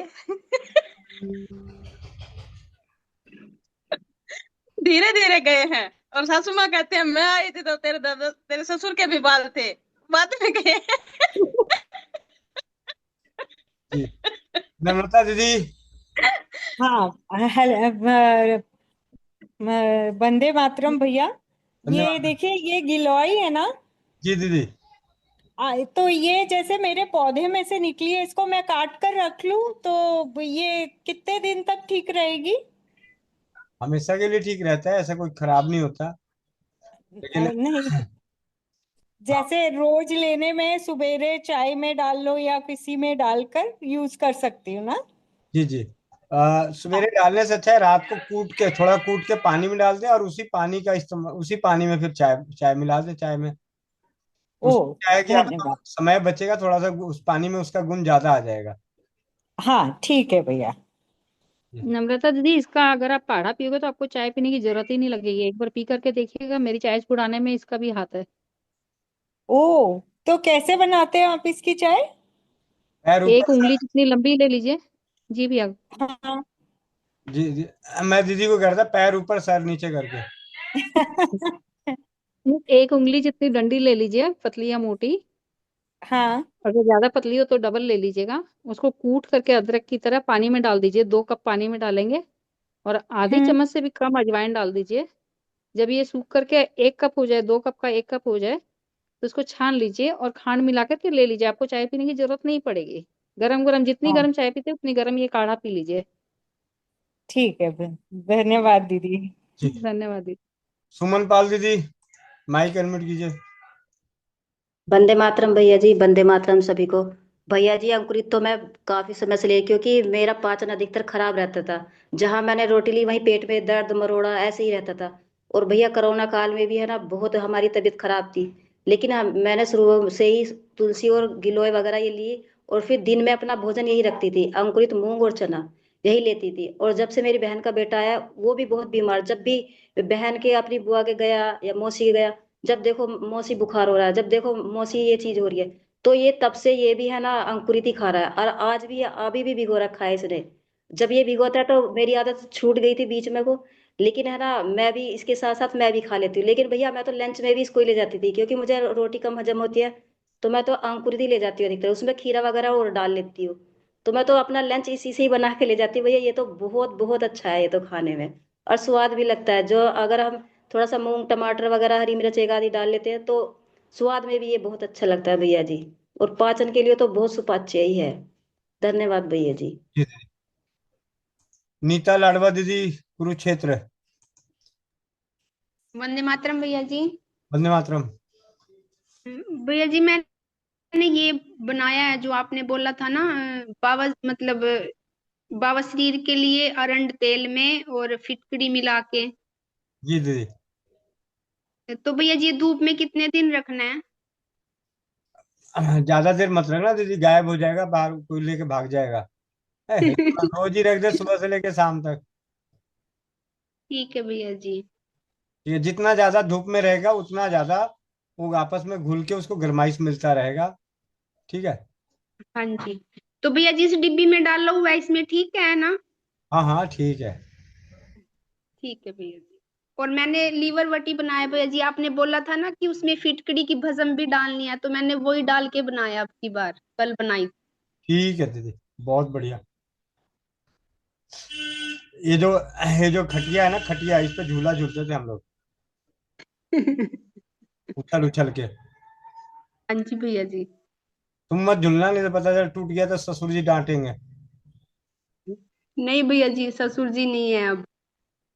तो पति डांटेंगे, खर्चा बढ़ा दी, एक खटिया तोड़ दी। सुधा पांडे दीदी। वंदे मातरम भैया। हाँ। भैया मैं ये कह रही थी, अभी तो 1 साल अभी आप तैयारी कर रहे हैं, अभी तो आपको फरवरी में ही आना है। अच्छा, वो तो हमें मालूम ही नहीं था। कब? भतीजे का वो है, जनेऊ है, बरुआ है। अच्छा। हाँ इसलिए अभी 1 साल का छोड़िए, अभी फरवरी का तैयारी करिए, आपको फरवरी में ही आना है। हम्म। कितने तारीख को, तारीख हो गया डिसाइड नहीं हुआ अभी? आपको खबर मिली नहीं मिली? नहीं अभी 22 से 26 के बीच में है, अभी फिक्स नहीं है। चलो ठीक है। 29 फरवरी की मत रख लेना दीदी। अच्छा भैया। हाँ, 29 ठीक है। फरवरी की मत रखना, उस दिन मैं व्यस्त हूँ, मुझे अमेरिका जाना है, बिल क्लिंटन। ठीक है भैया, उस दिन नहीं रखने देंगे। हे भगवान, 29 फरवरी आएगा ही नहीं 2026 में, थोड़ी बुद्धि लगा ली होती। अरे हाँ भैया, ये तो सही कह रहे हैं। चलिए। किसके किस किस को समझ में आया था? मुझे आगे था भैया, मुझे तो आ गया था 29 फरवरी बोलते ही। अरे भैया लेकिन 28 कंफर्म नहीं, चलिए अच्छा हुआ, नहीं भैया रखेंगे। भैया जैसे ही आपने शुरू किया ना 29 फरवरी को मत रख देना, तो ये दीदी करी अच्छा ठीक है, फिर भैया कह रहे हैं अमेरिका जोश में जाना आ है। गई थी। मैंने अच्छा ठीक है। भैया बोले थोड़ा बुद्धि लगा ली, तब समझ गए कि अरे वो 29 कहाँ आएगा। मैं बोलने से पहले जो 26 को 4 से भाग दिया, कि 4 से 26 में भाग हो रहा है नहीं हो रहा है। आने वाला समय पता चला दिया, मतलब वो उसकी पहचान यही है कि 4 से भाग। 4 से भाग। तो मैंने अरे भैया। मैंने कहा 26 4 से भाग नहीं लगता भाई, ठीक है। मैंने कहा चलो अब 29 फरवरी की डेट बता देता हूँ, कि अभी चुटकुला भी हो जाएगा, सबका दिमाग भी काम आ जाएगा। भाई मैंने कहा और जरा खुशनुमा बना दें। मतलब वंदे अमेरिका मातरम भैया ऑन कर दी अब एज अब ऐसा है ना, साइलेंट। यही यही बात आप कहना, आनंद भैया को फोन करके बोलो। आपके पास दो हाँ फोन है, दो फोन, हाँ हाँ। दो फोन है। नहीं भैया अभी तो एक ही है। आनंद भैया को फोन करना है भाई। सर। एक अच्छा मिनट, भैया करें आनंद करेंगे। भैया को फोन करना, बोलना भाई ऐसा है, जो जो तारीख रखना ना मुंडन की, तो 29 को मत रखियो, मैं बड़ा व्यस्त हूँ, मेरे को जाना है कहीं। ठीक है। हाँ भैया यही बोल के बताऊंगी आपको, देखिए क्या कहता है। उसका दिमाग शायद दौड़ जाए भैया। छोड़ जाए, चलो। हाँ अभी अभी उसका मैं अभी चेक, मैं ही चेक कर लेता हूँ। आप क्या चेक करोगे, मैं मिलाता हूँ फोन भैया को। इतना बड़ा बिजनेस संभाल रहा है, दौड़ जाएगा भैया। बात नहीं, देखते हैं। हाँ देखिए। अभी अभी मिलाता हूँ भैया को फोन। हाँ देखिए अभी समझ में आ जाएगा रुक उसकी जाओ, रुक जाओ, बुद्धिमान। बोलो मत, बोलो मत।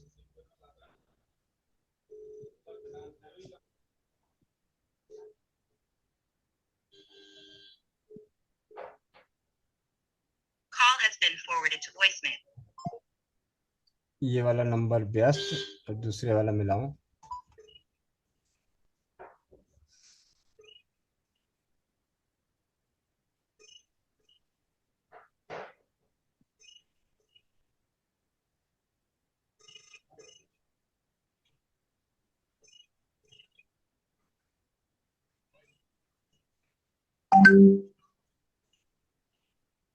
चलो, वो शायद आपके नसीब में है, मेरे नसीब से तो फोन उठा नहीं, व्यस्त होंगे भैया। ठीक है। ठीक है भैया। हम्म। इसके मलिक भैया।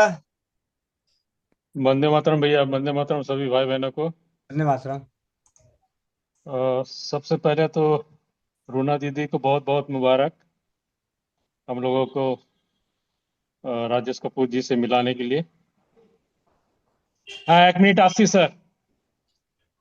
अ, ये बात मैंने आज 2 से 3 हफ्ता पहले मैंने सोची थी, क्योंकि उनका एक वीडियो मैंने सुना था, जिसमें कि मैं तो करता नहीं, लेकिन आपको हम मदद कर सकते हैं सहायता करने में, मतलब कोई भी दवाई वगैरह या देसी साबुन वगैरह ये सब बनाने में, ये सब में बनाने में मदद कर सकते हैं। ऐसा ऐसा वीडियो में मैंने उनको यूट्यूब में सुना था, यही 2-3 हफ्ते पहले ही। तो मैं उनका नंबर सर्च कर रहा था, नहीं मिला, तो व्हाट्सएप में मैं मैसेज किया था, तो उनका असिस्टेंट वगैरह रिप्लाई किए, लेकिन उस तरह से मतलब उनसे बात करवाने के लायक नहीं हुआ। इसलिए मैं सोचा कि फिर एग्जाम का टाइम भी थोड़ा व्यस्त था, बोला कि थोड़ा फ्री हो जाएंगे तो फिर कोशिश करेंगे। तो अल्लाह को मिलाना था कि रोना दीदी बात कर चुकी है, उसके लिए बहुत बहुत शुक्रिया उनको भी और आपको भी। और भैया ये गिलोय के बाद जो पूछ रहे थे, मैं तो जैसे क्या बोलते हैं, पुदीना, मीठा नीम, और आपका तुलसी पत्ता, और गरम मसाला में लौंग, दालचीनी, इलायची, और उसमें अर्जुन का छाल और तेज पत्ता, ये मिलाता हो, तो उसमें गिलोय भी तो मिला सकते हैं ना। हाँ जी, गिलोई तो सदा, ऐसे सिर्फ गिलोई का सेवन 5 वर्ष से कम उम्र के बच्चे को नहीं देना चाहिए। बाकी जी जो भी औषधि के बारे में जब भी, एक चीज ध्यान रखिए, सबसे सरल तरीका, जब भी किसी औषधि के बारे में सर्च करें या पढ़ने को मिले, ये त्रिदोष सामक है, त्रिदोष नाशक है, त्रिदोष संतुलित करने वाले हैं, उनको आप जी। कभी भी किसी के साथ मिला दो। मतलब गिलोई जो है त्रिदोष सामक है, मतलब तीनों दोषों को संतुलित करता है, संतुलित करने, बैलेंस करता है। हाँ बैलेंस करने वाला है। जी गिलोई है, मुलेठी है, ये कुछ है ऐसी औषधियां हैं जो, अड़ूसा है, लेकिन अड़ूसा क्या होता है, कड़वा इतना है कि हर कोई नहीं मिलाता। चिरायता है। तो कुछ ऐसी औषधियां हैं जो सब जगह, जैसे त्रिफला है, त्रिफला के बारे में कहा जाता है कि तीनों को संतुलित करता है, संतुलित करने का काम। तो जिसके साथ त्रिदोष नाशक हो, तो उनको आप कहीं भी किसी जगह मिला दीजिए, कोई दिक्कत नहीं। सुमन ठीक है, पाल मैं है शुक्रिया भैया। जी, सुमन पाल दीदी। वंदे मातरम भैया जी। भैया जी मैं रात का अनुभव बताना चाह रही हूँ। जी दीदी।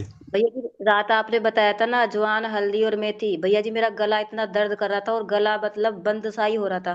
तो मैंने रात एक बार काढ़ा बनाया और फिर सुबह में लिया। भैया जी वो दोनों चीजें ठीक हो गई। बस भैया जी बलगम आ रहा है ये काफी समय से। जी जी। अगर जैसे कभी ज्यादा बलगम बने ना, तो बलगम कफ, पीछे एक दिन हम लोग कफ के ऊपर चर्चा किए थे, तो उस कफ में मुलेठी और मेथी दाने का प्रयोग, मेथी दाना आप लोगों के लिए भी बहुत अच्छा है, और ऐसे भी इस मौसम के लिए भी बहुत अच्छा है मेथी दाना, क्योंकि यही चीज जब गर्मी में करनी आएगी तो मन में, हम लोगों के तो मन में भाव नहीं आएगा, लेकिन सबके मन में भाव आता है। कल मेरी बात हो रही थी डॉक्टर कुलदीप कौर दीदी के से, तो मैंने उनको यही बोला था, मैं कहा दीदी अगर आप किसी को बोलो ना कि हल्दी उबाल के पी लो, तो वो आपको एक एक बार भी नहीं बोलेगा ये गर्म करेगा, और हम अगर बोलेंगे तो बोलेगा ये गर्म करेगा। तो नाम का फर्क होता है उनके आगे। तो इसलिए हमें अभी जो मौसम है, इस मौसम में बेफिक्र होके जो गर्म तासीर की जो पित्तवर्धक औषधियां हैं उनका सेवन कर सकते हैं।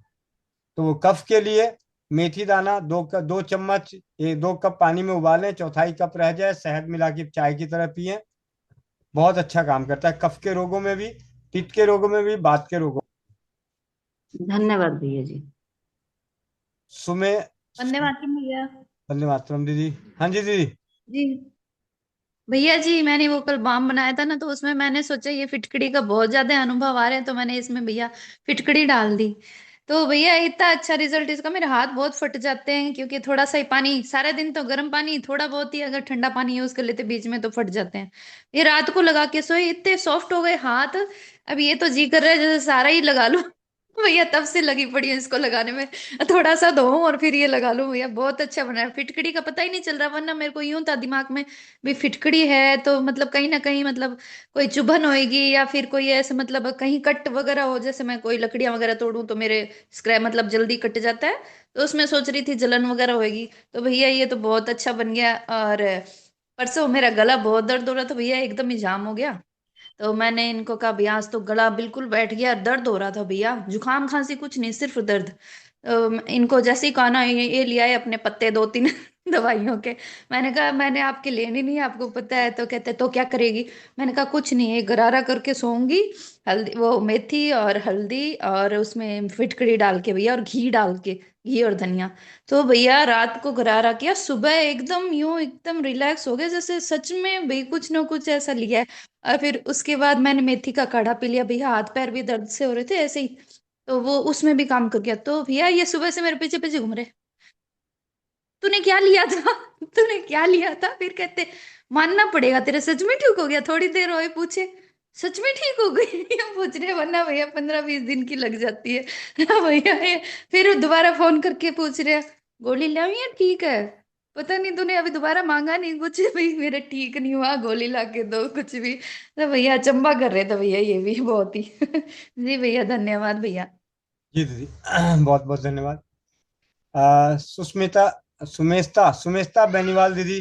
मैं कहा आपका नाम गलत पढ़ूंगा तो आपकी भाभी यहाँ तुरंत टोक देगी। सुमेस्ता बेनीवाल दीदी, माइक अनम्यूट नहीं करी। अब कर रही हूँ। वंदे मातरम भैया। धन्यवाद दीदी। मैं यूं पूछ रही भैया भी, अगर गेहूं की मनाई हो और ये जो जूस निकाल के दे, तो भी गेहूं की मनाई है दिन दे सकते हैं क्या। समझ में गेहूं नहीं खाने आया। की, मैं कह रही हूँ भी गेहूं खाने के लिए तो मना किया हुआ है। हाँ तो गेहूं खाने से मना किया है ना, गेहूं के पत्तों का जूस पीने से थोड़ी मना किया है। मैं यही पूछ रही थी भैया। और एक बात और भैया, ये पूछ रही थी भी कपास का तेल और नरमे के तेल में दोनों अलग अलग है क्या। मेरे ख्याल हरियाणा में बिनौले को ही कपास बोलते हैं। वही है दी। अच्छा ठीक है भाभी, यही पूछ रही थी। ठीक है भैया धन्यवाद। जी दीदी। डाली दीदी। वंदे मातरम भैया। वंदे मातरम दीदी। हम जो बात पूछेंगे आप हंसिएगा नहीं।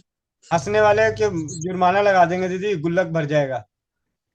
गुल्लक तो बनेगा, ये घर में है नहीं बोले पूछ रहे, जी। नहीं तो पूछने देंगे नहीं। नहीं नहीं कोई बात नहीं, मत पूछिए। ये पूछने देते नहीं है। बोल बोले इतना गंद गंद हवा पास करते हैं, उसके लिए क्या उपाय है उनको बता दीजिए।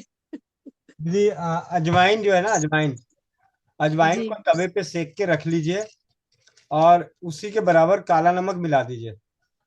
मतलब जी दोनों बराबर मिलाइएगा, ऐसे हमेशा कम ज्यादा होता है। तो अजवाइन और काला नमक दोनों बराबर मिला के पाउडर बना के रख दीजिए और उसमें से 2-3 चुटकी इनको चाटने को दीजिएगा। जी दिन में 2-3 बार चाटने को दीजिएगा। तो जो बदबूदार जो अपान वायु निकलता है वो ठीक हो जाता है। जी भैया, आपका बहुत बहुत शुक्रिया। उस ठंडा का दिन में कम्बल के अंदर इतना महक में सो नहीं पाती।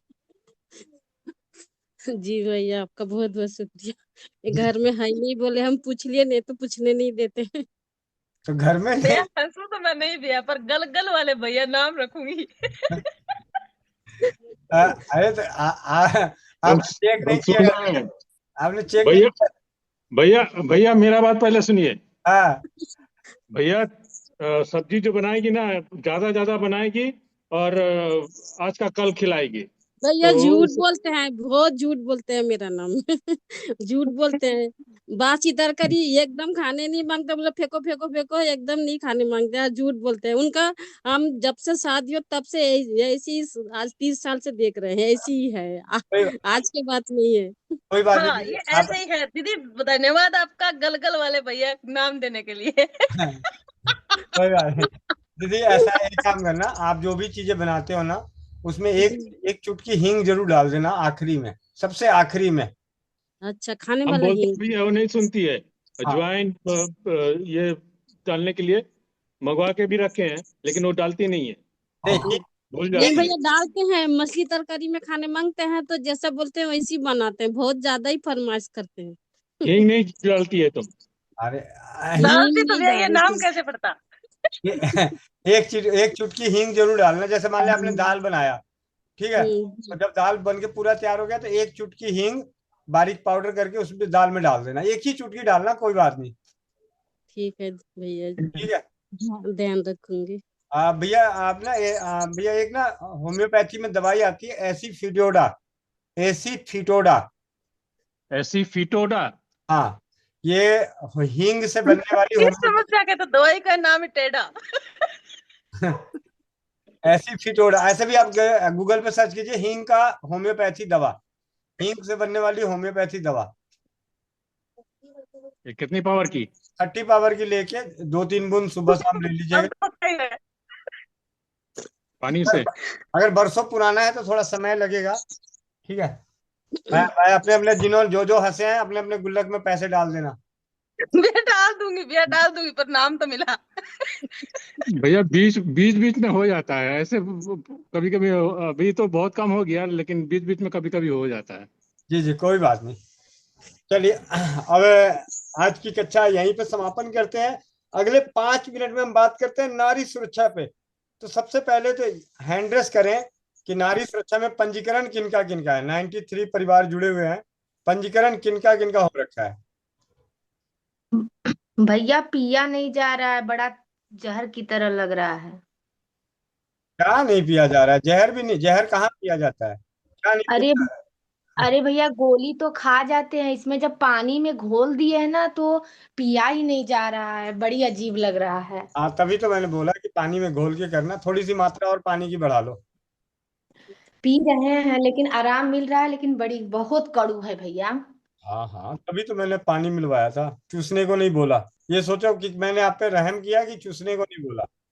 हाँ भैया, मेरा भी हो गया है, कर रहे हैं हैंड रेस। ठीक है।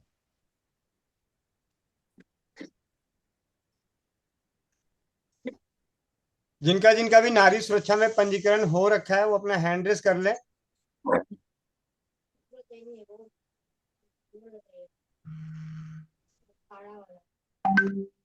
वंदे मातरम भैया।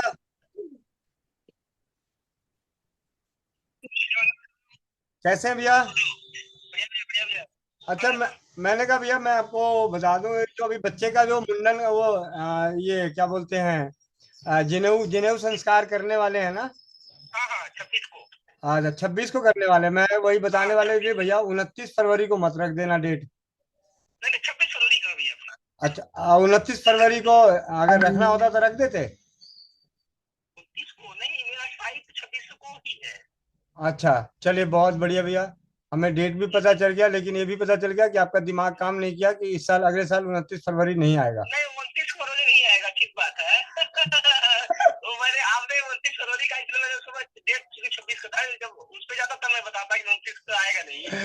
चलिए कोई बात नहीं, हंसने के लिए फोन किया था।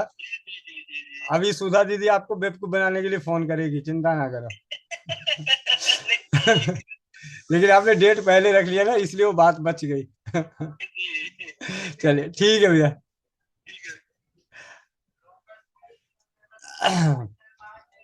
और लगभग हम अभी 49-50 परिवार हैं जिनका नारी सुरक्षा में पंजीकरण है, और जिन परिवारों का पंजीकरण नहीं है तो आप चाहे तो पंजीकरण करा सकते हैं, जोर जबरदस्ती किसी के साथ नहीं है। स्वस्थ समृद्ध परिवार की सभी चीजें सभी के लिए हमेशा उपलब्ध है। नारी सुरक्षा में पंजीकरण आपकी स्वेच्छा से है। नारी सुरक्षा के उत्पाद उपयोग करना आपकी स्वेच्छा से है। स्वस्थ समृद्ध परिवार की ओर से आयोजित होने वाली चौपाल, स्वास्थ्य रक्षक बने बनाए की कक्षा सभी के लिए हमेशा खुला हुआ है, सभी के लिए खुले दरवाजे हैं। अभी लगभग हमने हैंडरेस के माध्यम से काफी परिवारों का पंजीकरण हो चुका है। अब मैं आप सभी के हैंड डाउन कर रहा हूं, और मुझे अब जानकारी चाहिए कि कौन कौन से परिवार हैं जो पंजीकरण के अलावा एड्रेस अपडेट, ऑर्डर लगाना, ये सभी जानते हैं और किसी और को बता सकते हैं। अपने आप ऑर्डर लगाना, पंजीकरण करवाना, ऑर्डर लगाना। कम शब्दों में बात करूं तो सीधे मुद्दे पे बात कर देता हूं कि जिन परिवारों को नारी सुरक्षा में पंजीकरण किस प्रकार किया जाता है, उसमें उत्पाद क्या क्या हैं और उससे कैसे किया जाए, एड्रेस कैसे अपडेट किया जाए, इन सभी को जानने और सीखने के लिए 11 बजे की शाम की 4 बजे नारी सुरक्षा की मीटिंग में जुड़े, और यहाँ से हम जानेंगे। और मंगलवार हम 11 बजे की कक्षा में ही नारी सुरक्षा की विशेष बातें, अगले आने वाले 7 दिनों में हम क्या नारी सुरक्षा में नया करेंगे, या क्या नया अपडेट हुआ है, या इसके पैड किस प्रकार बने हुए हैं, इसकी क्या खासियत है, अनुभव क्या है, क्योंकि हम किसी को देंगे तो अगले महीने 15 दिन, 10 दिन, 20 दिन में अनुभव आएंगे। इसमें पाए जाने वाले जेल का उपयोग किस प्रकार करते हैं, कैसे करते हैं, उस जेल से क्या क्या बन सकता है, इसके जो एनायन चीफ है उसको कहाँ कहाँ हम इसके अलावा इस्तेमाल कर सकते हैं, इन सभी पे चर्चा का विषय हमारा मंगलवार नारी सुरक्षा का। तो आप में से कोई भी परिवार जिन्हें आप नारी सुरक्षा में पंजीकरण कराते हैं और उन्हें नारी सुरक्षा के उत्पाद के बारे में जानकारी चाहिए, जैसा कि अभी आप सभी को एक छोटी सी जो मन में बात रखी थी, उसके आधार पे मैं बता रहा हूं कि नारी सुरक्षा में जल्दी एक प्रीमियम किट लॉन्च किया जाएगा। प्रीमियम किट, एक तो नारी सुरक्षा में पंजीकरण कर लिए, निःशुल्क हो गया, उसके अलावा जिन्हें एक उत्पाद सैनिटरी नैपकिन मंगाना है सैनिटरी नैपकिन मंगाए, लेकिन उसके अलावा एक वहां पे एक प्रीमियम किट होगा। उस किट के अंदर स्वस्थ समृद्ध परिवार की ओर से पिछले कई वर्षों से जो जमीनी स्तर पर कार्य करते हुए जिन घरेलू औषधियों का प्रशिक्षण और सफलतापूर्वक उसके परिणाम नजर आए हैं, उनके एक एक पीस और उसे बनाने की विधि की बुकलेट उस किट में उपलब्ध कराने का प्रयास करेंगे, जिससे कि आने वाले समय में, आने वाले 1 से 2 महीने के अंदर जब भी कोई नारी सुरक्षा में आप या आपके परिवार में से कोई जुड़ता है तो वो प्रीमियम किट लेगा। प्रीमियम किट यानी उदाहरण के तौर पे हम सभी को ब्यूटी क्रीम अच्छा लगा, हमने किसी को बताया, वो अगर मंगाए तो आप उनको बना के दें, वो अलग बात है, लेकिन अगर वो नारी सुरक्षा के प्रीमियम किट को लेगा तो उसमें एक अच्छी बचत उनके लिए भी और जिनके सानिध्य में वो परिवार जुड़ेगा उनके लिए भी। इस तरीके की विचार पे विचार किया जा रहा है। वो प्रीमियम किट बनाने की विधि के साथ बुकलेट कि नारी सुरक्षा में जुड़े तो भैया ब्यूटी क्रीम का पूरा बनाने का घटक कितना है, क्या क्या है, और beauty cream, beauty oil, lip balm, magical balm, Amrit Dhara, ये जो उत्पाद हैं, और साथ में सैनिटरी नैपकिन। मैंने अभी उसमें जो रखने की सोची है वो मैं बताऊं कि क्या क्या है। पैड हो गया, अमृत धारा हो गया, ब्यूटी क्रीम हो गया, ब्यूटी ऑयल हो गया, होम्यो घरेलू face pack, lip balm, magical balm, चाय नाशक, ब्रेस्ट केयर ऑयल, रोम नाशक, मैजिक ऑयल, मैजिकल सॉल्ट, रसोई घर ब्रह्मांड की प्रथम औषधालय की पुस्तकालय, और आंतों की शुद्धि का चर्बीनाशक चूर्ण। ये एक किट के जरिए वहां पे प्रीमियम किट के नाम से नारी सुरक्षा से संबंधित जो भी नारी की देखभाल करने के लिए जो भी हमने खोज करी है उसकी एक किट होगी, और उसे बनाने की विधि का बुकलेट होगा। मान लिया आपके सानिध्य से हम सभी इस प्रचार प्रसार में काम, क्योंकि हम सभी का उद्देश्य यही है कि आर्थिक समृद्धवान भी बने, आर्थिक उन्नति भी हो, तो उस आर्थिक उन्नति का आधार मानते हुए प्रीमियम किट लॉन्च करेंगे। जरूरी नहीं है, स्वेच्छा से।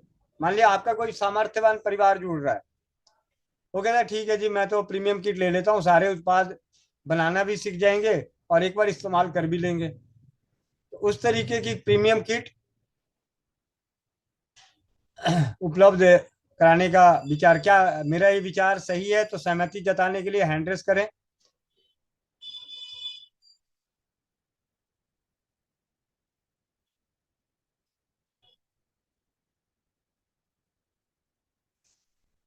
अब हम सभी आपस में परिवार के सदस्य ही हैं, मैं इसमें दिल खोल के बात करता हूँ। उदाहरण के तौर पे तो अमृत धारा है, कोई गोविंद भाई से मंगाए या खुद बनाए, या न जाने खुद कब बनाएगा, वो अलग बात है। तो हमने अमृत धारा उदाहरण के तौर पे 75 रुपए में गोविंद भाई अलग से देते हैं। जब भी कोई मांगता है तो गोविंद भाई 75 रुपए में देते हैं।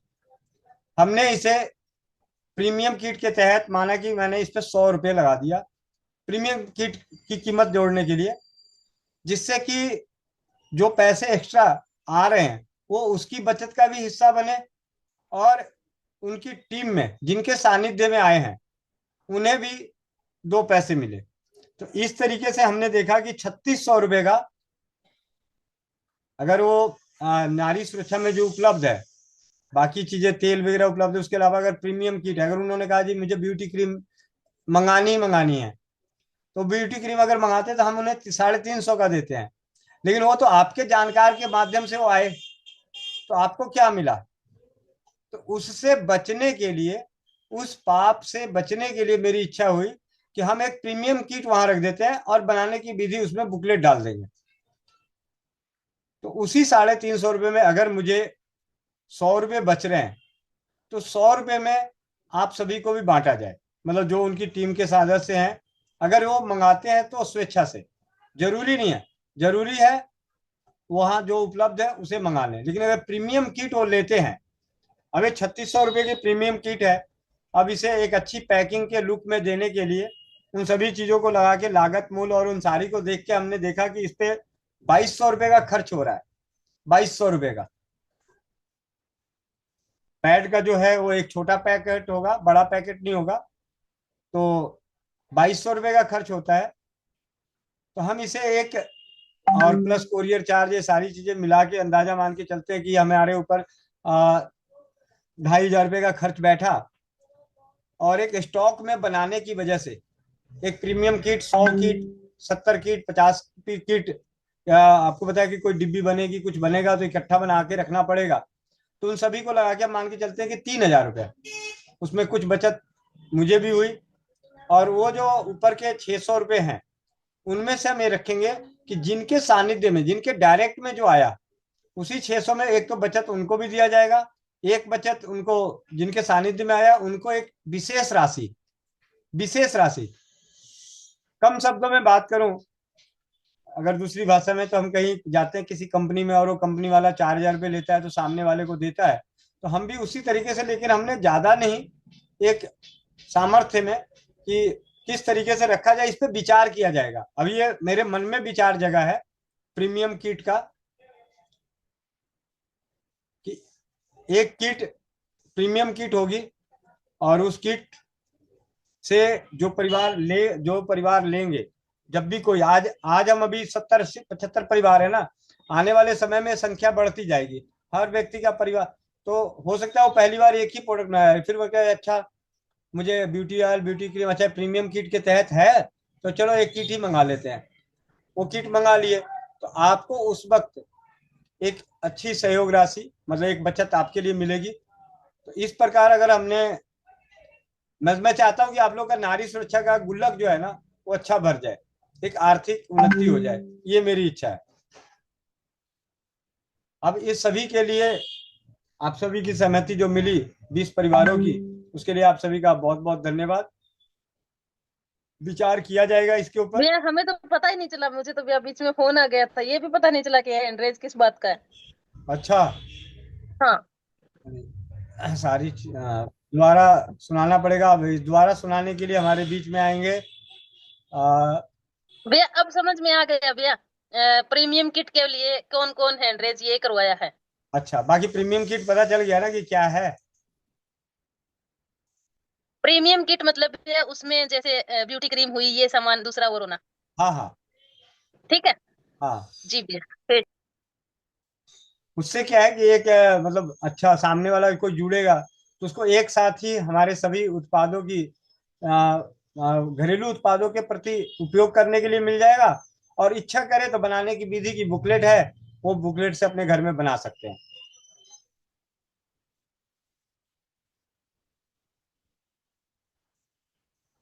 जी, और अब इसी के साथ समापन की ओर चलें। कोमल पटेल बहन। जी भैया। अभी मैंने इस पे इच्छा जाहिर करी है, मन में जो आए थे कैलकुलेशन, तो देखें बेहतर से बेहतर करने बहुत अच्छा है भैया, बहुत अच्छा है।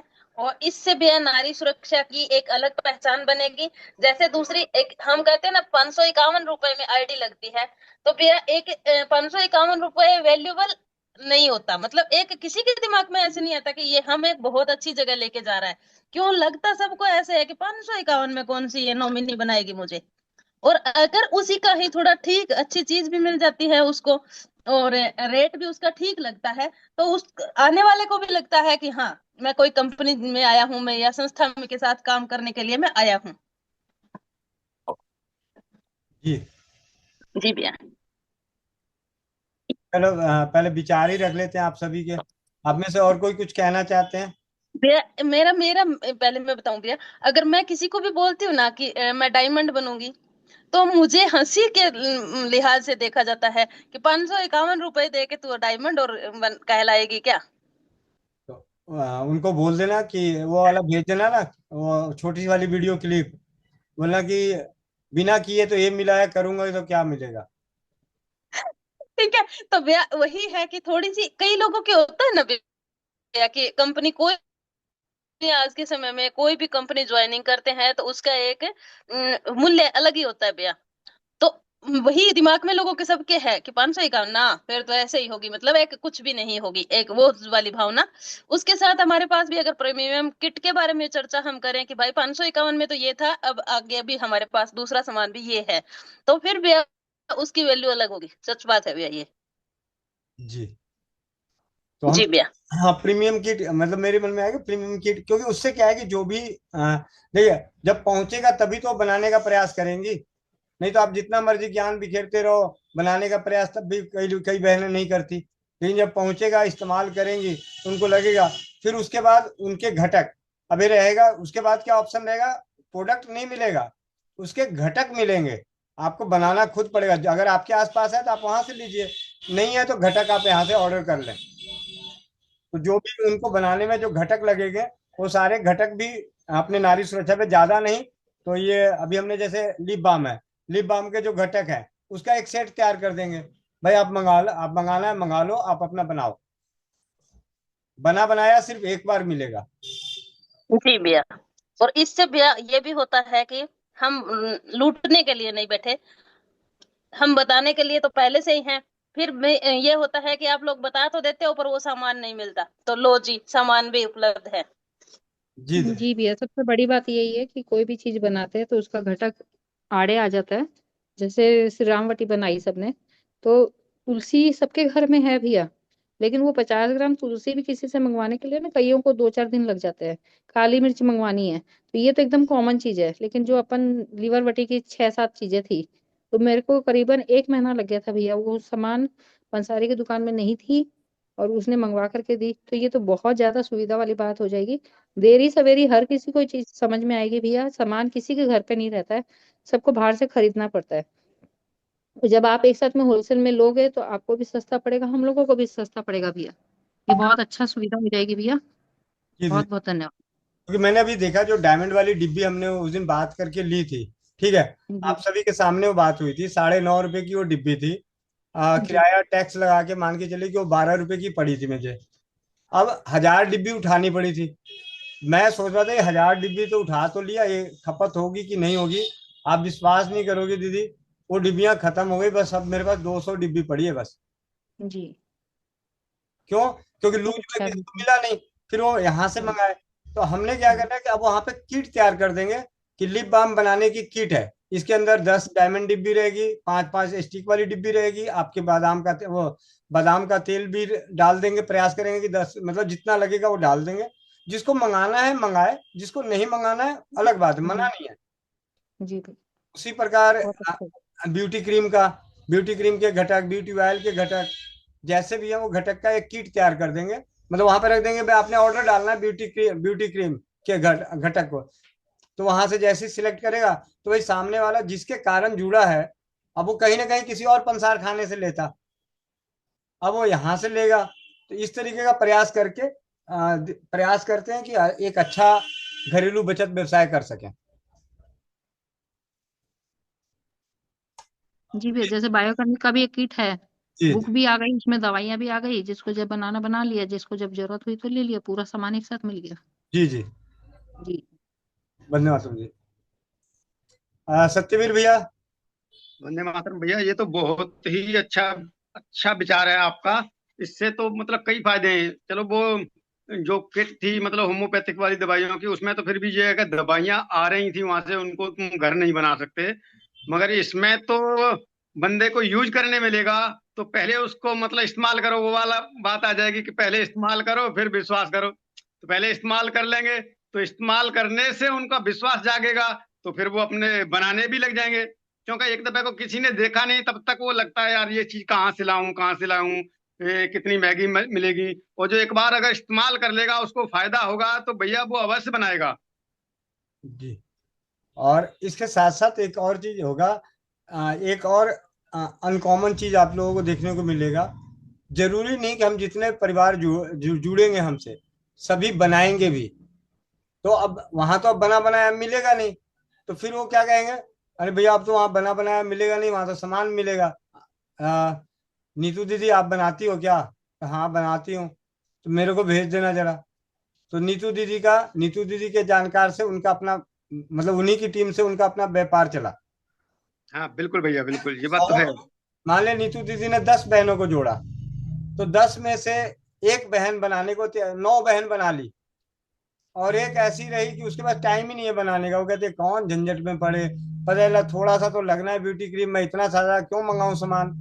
तो वो क्या करेगी, वो जो बना रही होगी बहन उसी से मांग लेगी। भैया मेरा तो वैसे भी विचार यही है, क्योंकि मेरा और कोई काम करने का भी मन नहीं करता। मैं तो खुद यही सोचता हूँ। उस दिन मोनिका दीदी से भी मेरी मेहंदी लगाते हुए भी यही बातें हुई भैया। मोनिका दीदी बोली भैया इसमें बचने वाला तो कुछ नहीं है वैसे। मैं कहा दीदी वैसे भी अपना कौन सी सेवा करने की सोचती है, मैं भी कभी अमीर बनने का सपना नहीं सोचता। मैं तो ये सोचता हूँ कि मेरा घर चलता रहे, बस वही बहुत है।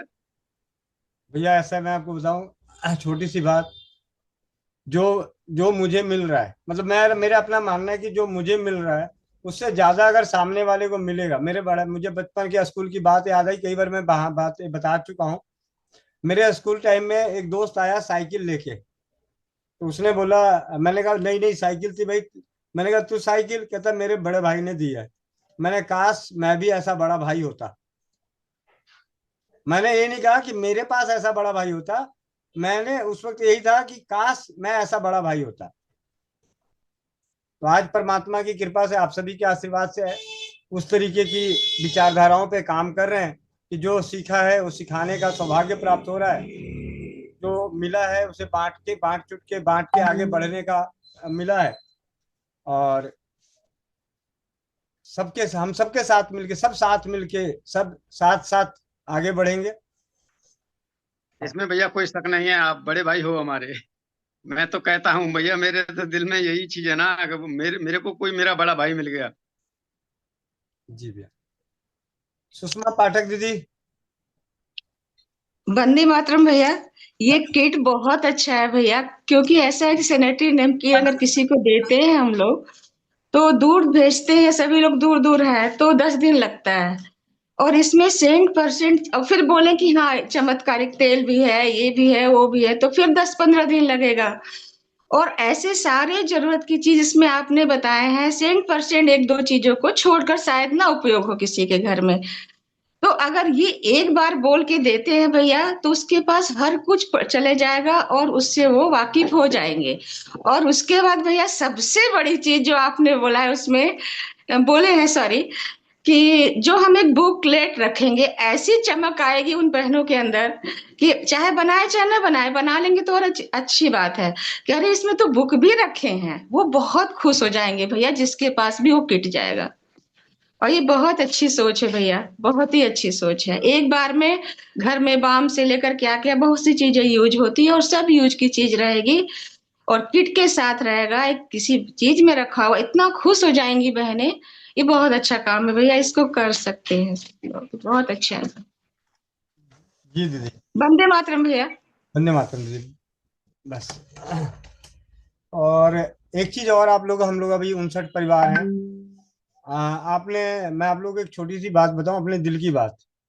चौपाल और ये 11 बजे की मीटिंग लेट करने के पीछे मेरा सिर्फ एक उद्देश्य होता है, लेट तक करने के पीछे, कि देखते हैं कितने बहनें, कितने भाई बंधु अपने साथ डटे पड़े हैं। तो उन पे मेरी नजर रहती है कि होता है, ठीक है, हो सकता है किसी को कोई काम आ गया हो, चला गया, वो अलग बात है। लेकिन इससे पता चलता है, जैसे भी हम 59 परिवार है, रात की चौपाल भी चलती है, जब खत्म हो जाती है उसके बाद भी मैंने देखा कि 50 परिवार तो हम टिके हुए हैं। ये अपने आप में थोड़ा सा एक हौसला मिलता है कि एक नहीं, 50 तो हैं। तो आप लोगों को लगता होगा, अगर लगे कि ये देर तक चलती है, तो उसके पीछे थोड़ा सा एक मेरा लालच यही है कि मैं ये देखना चाहता हूँ कि कितने परिवार कितने दिनों तक, कितनी देर तक टिकते हैं। लेकिन हम उसका समय का सदुपयोग ही करते हैं, बेवजह की बातें नहीं करते। बीच बीच में थोड़ी बहुत हो जाती होगी तो अलग बात है, उसके लिए मैं माफी चाहता हूँ। जी। कोमल पटेल बहन। रुको भैया, एक प्रश्न पूछना था मुझे। जी दीदी। भैया वो दाहिने पाँव में लगातार बैठा आ रहा है, तो क्या लूं अभी? दीदी, सबसे अच्छा तो यही होता है कि हल्दी और दालचीनी का जी काढ़ा बना के पीने से, और एड़ियों को पटकने से, और एक दो जी उपचार और कईयों ने बताए थे उन दिनों में, लेकिन मुझे सबसे ज्यादा आता है। और सुशील भाई ने इशारा मार दिया, ठीक है, कान को खींचने से, ठीक है। हाँ और ये एड़ी को पटकने से, मतलब कहते हैं ना, अरे ये छमिया छमक के गई है, हाँ तो ये ठीक छमिया छमकने वाला याद रखना, ये सबसे अच्छा है रायता के लिए। ठीक है भैया। और ये कान मरोड़ने वाला अपोजिट कान रहेगा कि भैया सेम कान रहेगा? अपोजिट। बाकी ना समझ अपोजिट। में आए तो दोनों खींच लीजिए। जी भैया, धन्यवाद। जी जी। जी कोमल पटेल बहन भैया, अरे भैया दीदी जो भी है। जी भैया। जो भाई बहन चश्मा लगाए हुए चश्मा उतार ले, आंखें बंद, पीठ गर्दन सीधी, चेहरे पे मुस्कान। ओ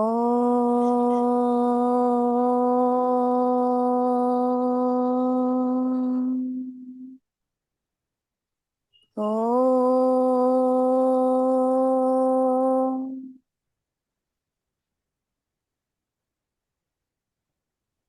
ओ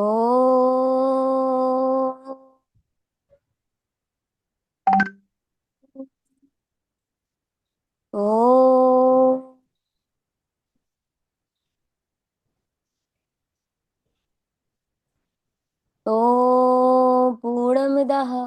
पूर्णमिदं पूर्णात् पूर्णमुदच्यते पूर्णस्य पूर्णमादाय पूर्णमेवावशिष्यते।